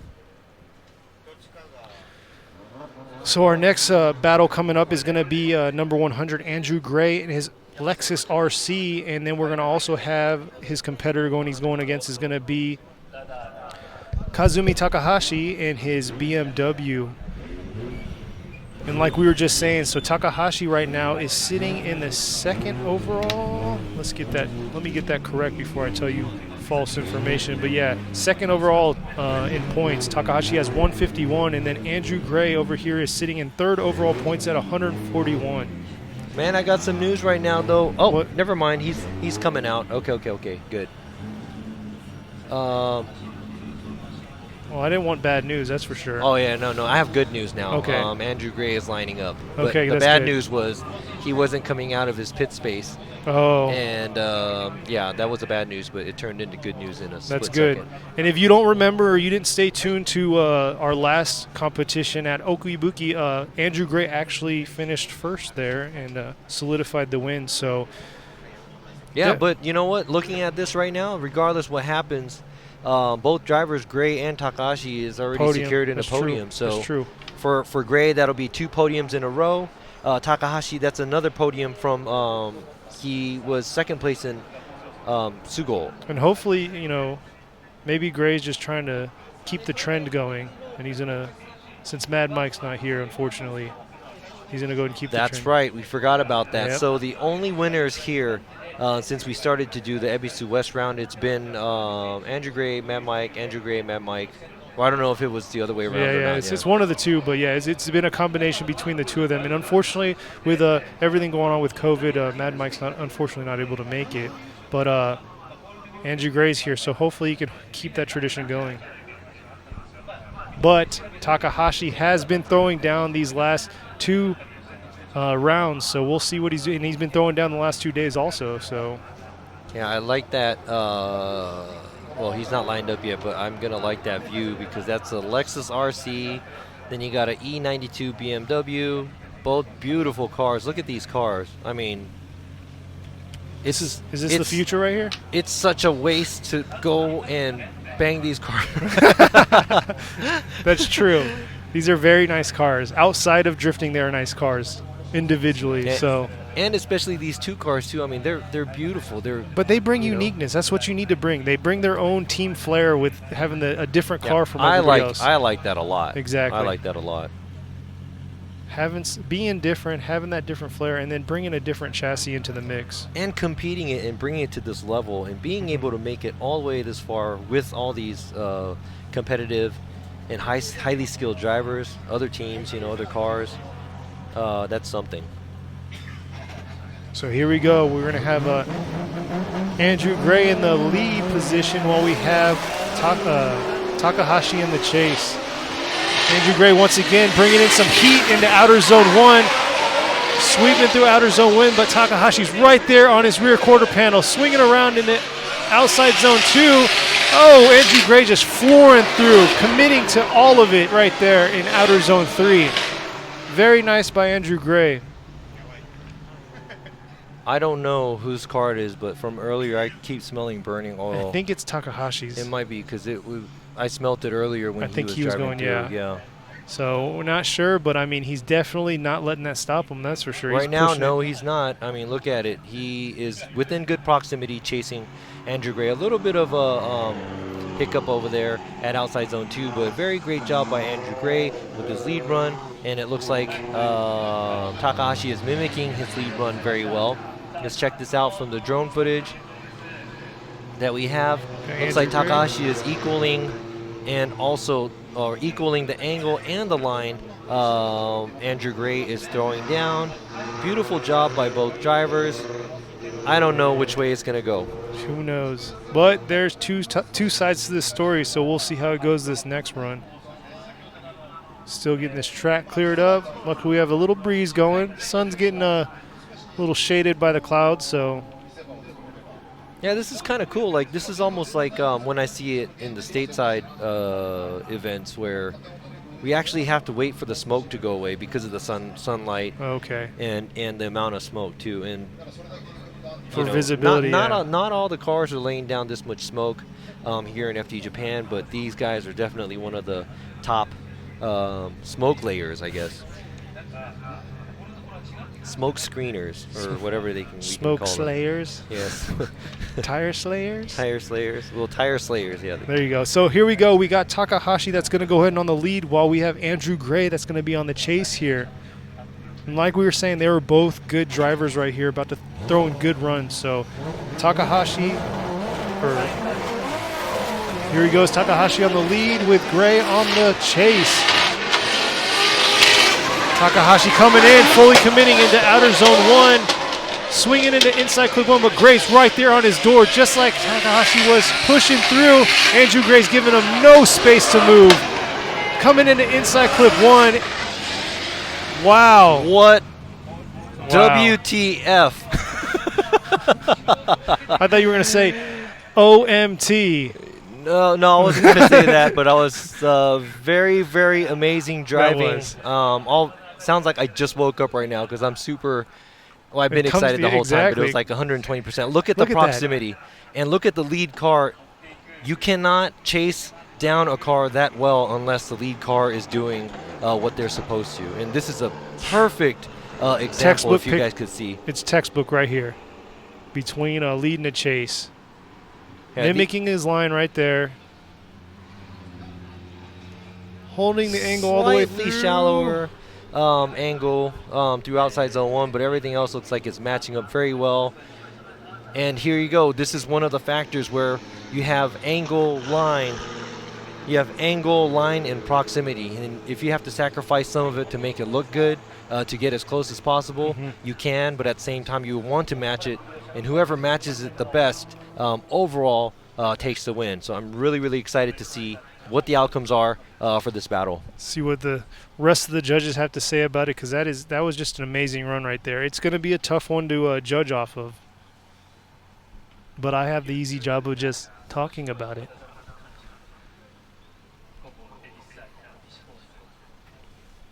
I'm not judging. I'm talking with you. I'm just acting like it. There's actually like 10 people back here. I'm going to go ahead and throw it on them. So here we go. All right, you got Yoichi is Lantain says Gray and Robbie Nishida with Gray. Oh, so Andrew Gray moving on. Congratulations, Andrew Gray, on to the finals right there. Man, you got the top qualifier versus the second qualifier, and the third qualifier, Kazumi Takahashi, car number 36, is third place. He qualified third place. Great battle by Takahashi. Yes. He pretty much laid down everything he could do out there on the track, but it was just not good enough to shake off Andrew Gray when he was giving chase. Andrew Gray's chase. There's his crew right there. Yep, and crew. So the Gray's chase run was a little bit closer, and I think that's pretty much the key factor of him getting the win, because both of the both of the lead runs were amazing, and I would say that would be a tie, but I think Gray's chase was slightly better. Exactly. Very little. But man, now these guys are going to get situated. And what do we got next? Next, we have these commercials, but stay tuned because we do have the finals between Yamashita and Gray, so please come back and join us. Just stay and wait.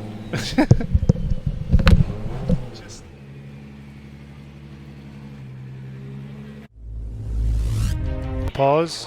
The final two drivers. Yes, we are here. It is going to be champ Koichi Yamashita versus Andrew Gray. Andrew Gray has won here for the 2019 series at same here with this layout and everything here. Well, a little bit different layout, but yes, same track, but different layout on the setup for the outer zones. But definitely, like we were talking about earlier before we went to commercial break, between him and Mad Mike, they've been kind of making this their staple of taking on the win here at Ebisu Circuit. So let's see if Yamashita is going to be able to be the first J driver. Yeah, break that the little back and forth they got going on. But yes, like you were saying, Yamashita. So we have Yamashita with Team Weld in the JZX 100 Mark II, and he's just been doing a phenomenal job this weekend. His overall driving, he was an overall #1 qualifier and just pushed through all the way to the finals. Now this reminds me of the finals we had last year for the 2019 season, where Yamashita versus Andrew Gray, and it came down to the finals, and Yamashita's car decided to leak fuel, and they had to step down. Andrew Gray got the win, and that actually gave him the championship for 2019. That's unfortunate. Wow. So this is like his, I don't know, maybe Yamashita wants his redemption right here. Yeah, That's what it is. So now we have number 100, like he was saying, Andrew Gray with Team Kazuma and Power Vehicles. in the Lexus RC right here. So been driving the car like no other this whole entire weekend, just like Yamashita's been doing his car. But that's why this is going to be an amazing final right here. Yeah, and Yamashita, like you said, he's been doing a great job, and also Gray, same thing, been doing a great job. They were only 1 point away on their qualifying score. One got 95, yep, and the other got 94. Funny, yeah, you're right. Number 1 and number 2 qualifiers are now the finals. So this is going to be a very, very close battle. Here we go, Yamashita in the lead with Gray in the chase right here.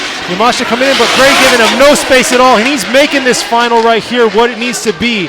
Door-to-door action all the way through, going to outer zone 2, swinging around to outer zone 3 to inside clip 1, losing a little bit of proximity, but still holding it down, keeping that sick angle that he's been doing all day long. But man, talk about Gray being right on Yamashita throughout that whole entire track. Yeah, so he did kind of take the risk by going almost side by side next to Yamashita. Yeah. Right here. And he threw it in right there. It's a mirror image, a bigger car behind the JZX, even though the JZX is a big car. And he is mimicking every move. He had to miss outside zone 3 slightly and also went a little wide on the inside clip 2, but a great job. The proximity that he had throughout the track was amazing. It was just amazing. That definitely takes a lot of, like you were saying, commitment right there to commit yourself to be that close to the other individual coming in from a high-speed entry into the outer zone 1. And right here you can see in the drone footage, he's like leaving no space for him. No room to breathe at all. There's that transition. Andrew Gray coming, had to compensate a little bit, but still right there. He was keeping that proximity. He's doing what tandem's all about, is being right there, keeping that same angle that he wants to keep with the lead driver. Yeah, so obviously you don't want to see too much of a cheating line and also a shallower angle behind the lead car. But like we always say, a great lead run, then you can do a great chase run. And these guys are pretty much showing you the perfect example of what a tandem run should be done at a track like this. So here you go. You got Andrew Gray now in the lead with Yamashita in the chase. Get the green to go light, and there they go. Andrew Gray in the lead, coming in real hot, rolling into outer zone 1, but Yamashita's right there trying to close in on Gray, but Gray's starting to pull just a little bit to inside clip 1 to outer zone 2 to outer zone 3. He's just pulling away from Yamashita. Yamashita's trying to get it together, and he tried to compensate his line right there in outer zone 3 just like Gray did, but he really had to compensate, and Gray just kept pushing through after he got inside clip 1. He just was owning that second part of the track. Wow, Yamashita was just trying to do exactly what Gray was doing behind, but not quite as well. He got washed out a little bit over here after outside zone 1. Then after that, it was a game over for Yamashita because Gray just started taking off, and he did gap him, maybe left a car and a half length after the in-clip 1 there. So Gray definitely just put it out on the table for him. Yeah, but definitely a very, very, that was a very strong run from Yamashita behind Gray. Solid run though. There's his crew checking it out. Watching, yeah. They're watching the replay, and in a minute they're gonna see them on the screen. I know. And that's probably when they stop. But overall, like, let's go back to the crews. I mean, hands down to them to get them this far and produce what they've done with these vehicles. I mean, these drivers are amazing for one thing, but to push a vehicle and make it this far is awesome too. Yeah, and also the drivers and having being able to find and making the connection to find the crew like this as well. You know, great job to all the teams keeping the dynamic dynamic out here. Yeah. But yeah, so you guys just saw the finals right there. They're going to do some deliberation and figure things out. But for now, we're going to go to commercial break. So stay tuned for the results.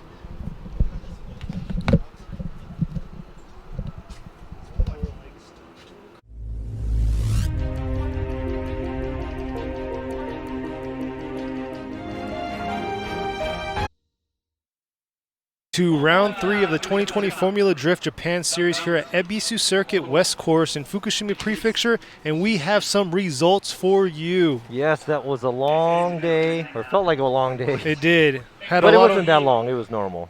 A few one more times and stuff like that, but we have got our top 3 right here. Yeah, and a lot of action, and congratulations and a round of applause to all these drivers out here. Congratulations. Yes, yes.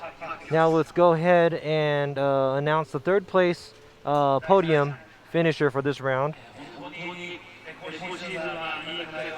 This guy just came out of nowhere this year and just started to rip it all apart.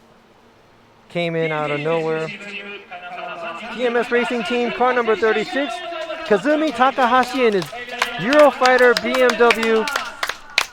Congratulations on his podium. I know he is wanting to get on the top spot too because he was second in Sugo, third place this time. Hey, you know what? It's only a matter of time, it seems like, you know? He's going to be there soon. Beautiful car. So now we're going to announce the winner. The winner is Andrew Gray. Gets the win, car number 100. With Team Kazama. With Power Vehicles. Driving the Lexus RC. Beautiful car. Congratulations, Andrew Gray. Amazing runs all day long. And they actually just swapped spots because Andrew Gray was the second qualifier. Yamashita was the first qualifier, but Yamashita ends up being second place on the podium. Now that's going to bump him up because Yamashita in his JZX 100 is currently about 10th place or something in the series ranking, so that's going to bump him up somewhere near. Definitely is. Yeah. Congratulations to all three of them for sure. Definitely been outperforming everybody today and yesterday and deserve where they're at right now. That was some crazy battles that we got to see the closer we got to the finals. But now we are going to present the drivers their carbon and the rewards. Sweet carbon trophies. We're getting them all together, but yes. And if you look, all three different cars, all amazing cars, amazing performance cars too. So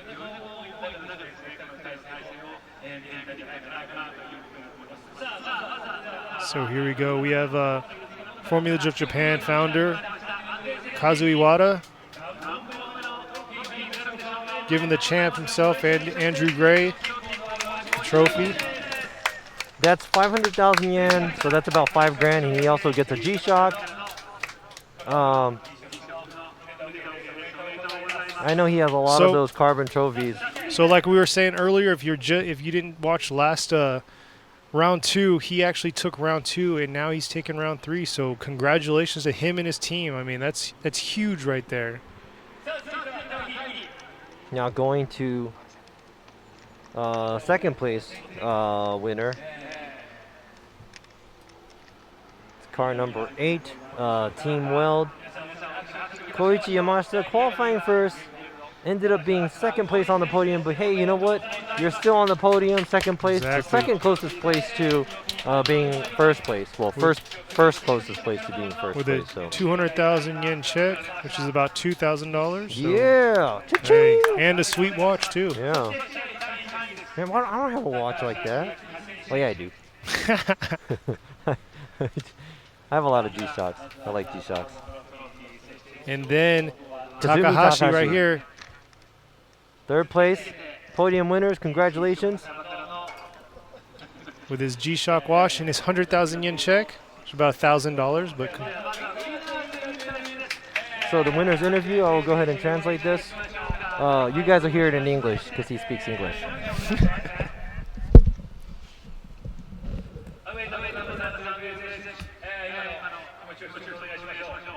Congratulations, and let us know how you feel right now.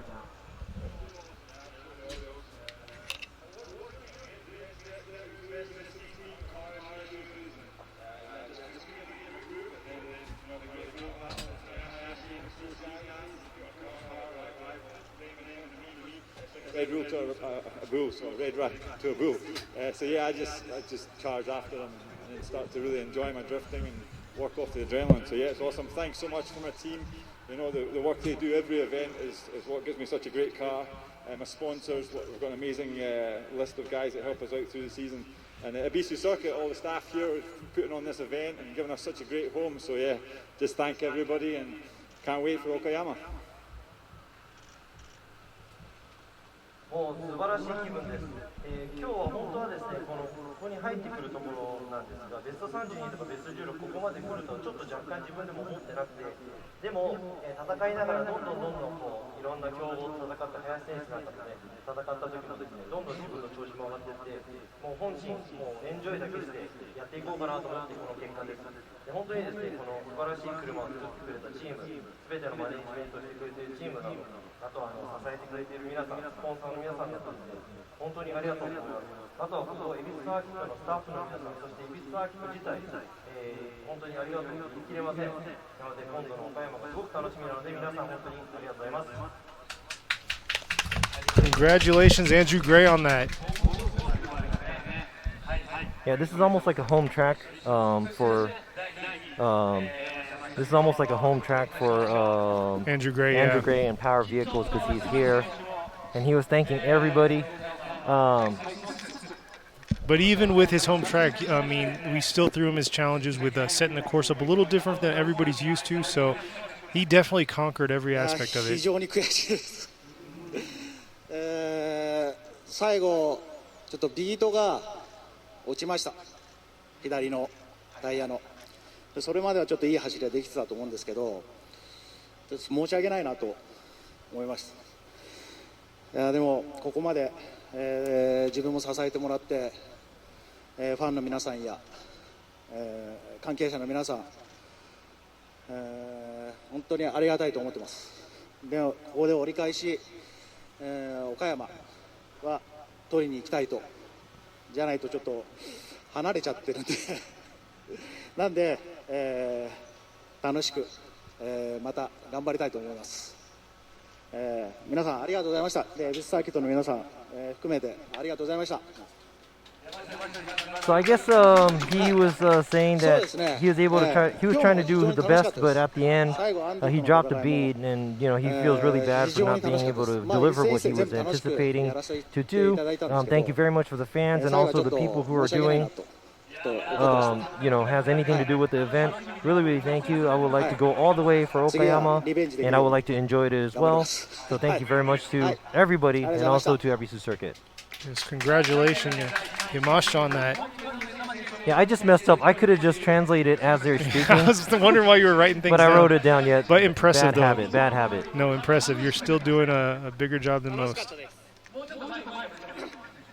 Because I had a good time. So you want to be in the middle. Like, yeah, I'm pretty sure I would enjoy it a lot more too if I could get there. 奥井吹に続いてアンディにまた負けてしまったんで、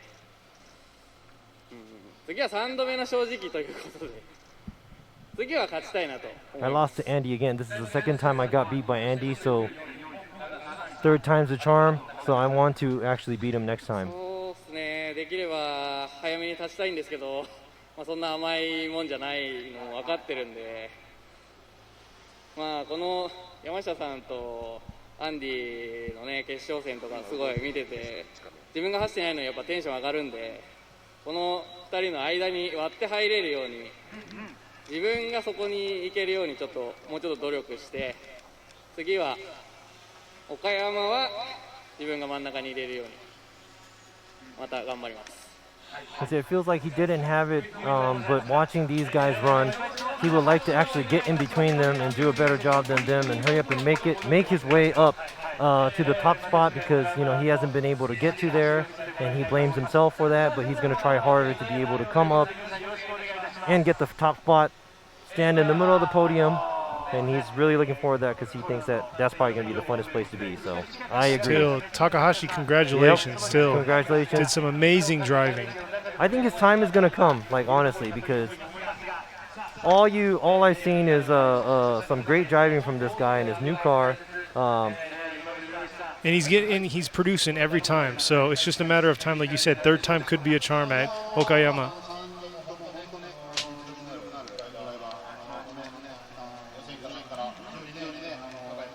But overall, great job. It was an awesome event, and pretty sure the fans out there enjoyed the last few bits of tandeming that we had going on.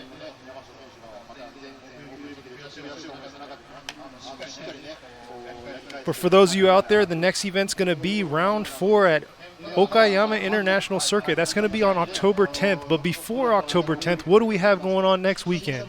Next weekend, I'm going to go out with my friends, work on my car. Oh, not me. Not you. Oh, I'm sorry. No, you know what? I'm going to be watching this too as well. And I'm going to be in a different time zone, but this is going to be amazing because we're going to be watching Formula Drift USA Seattle round. It's going to be 2 rounds in 1 weekend. So that's going to be round 3 and round 4. It's going to be next weekend, live stream. Don't miss the action. Exactly. It's probably, yeah. Tune into that for sure. September 25th, 27th, which is next weekend. Huge doubleheader. You're going to have the Pro 2 series and the Pro 1s going on for round 3 and 4. So it's going to be a lot of driving. It's going to be awesome. Yeah, I mean, I'm just happy that we're back drifting. And I probably say this, I sound like a broken record. I say this to every round. But I'm really glad that we're out here trying to be as safe as possible with, you know, all the safety precautions that we can take.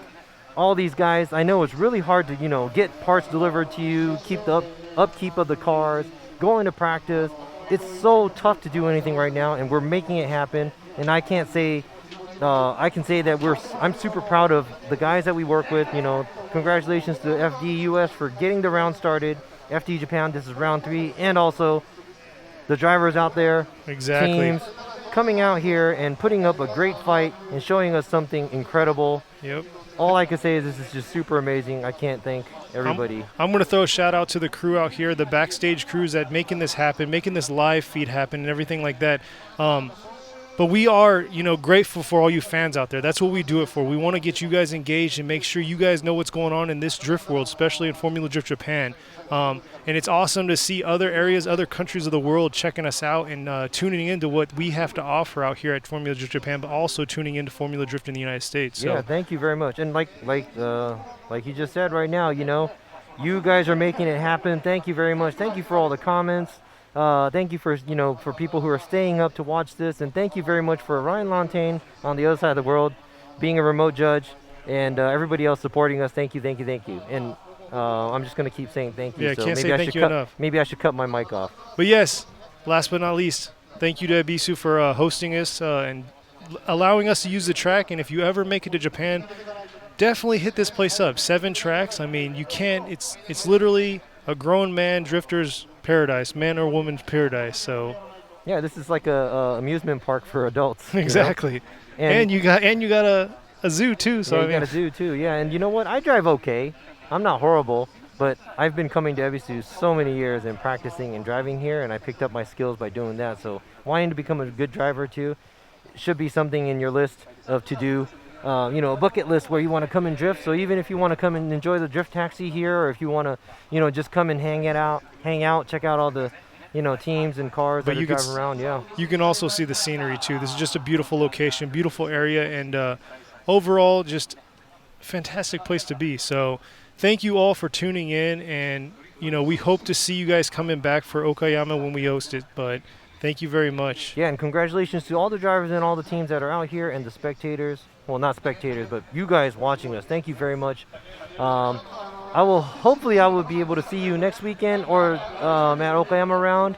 And until I see you guys next time, and thank you very much, Kenny, for doing this. Problem. It's an honor. I will correct you more. Hey, that's why you're and here. annoy you more too, but I'm here to keep you awake. We are here at Ebisu Circuit. Thank you so much, guys, and good night and good morning to all you guys out there. Take care. Till next time.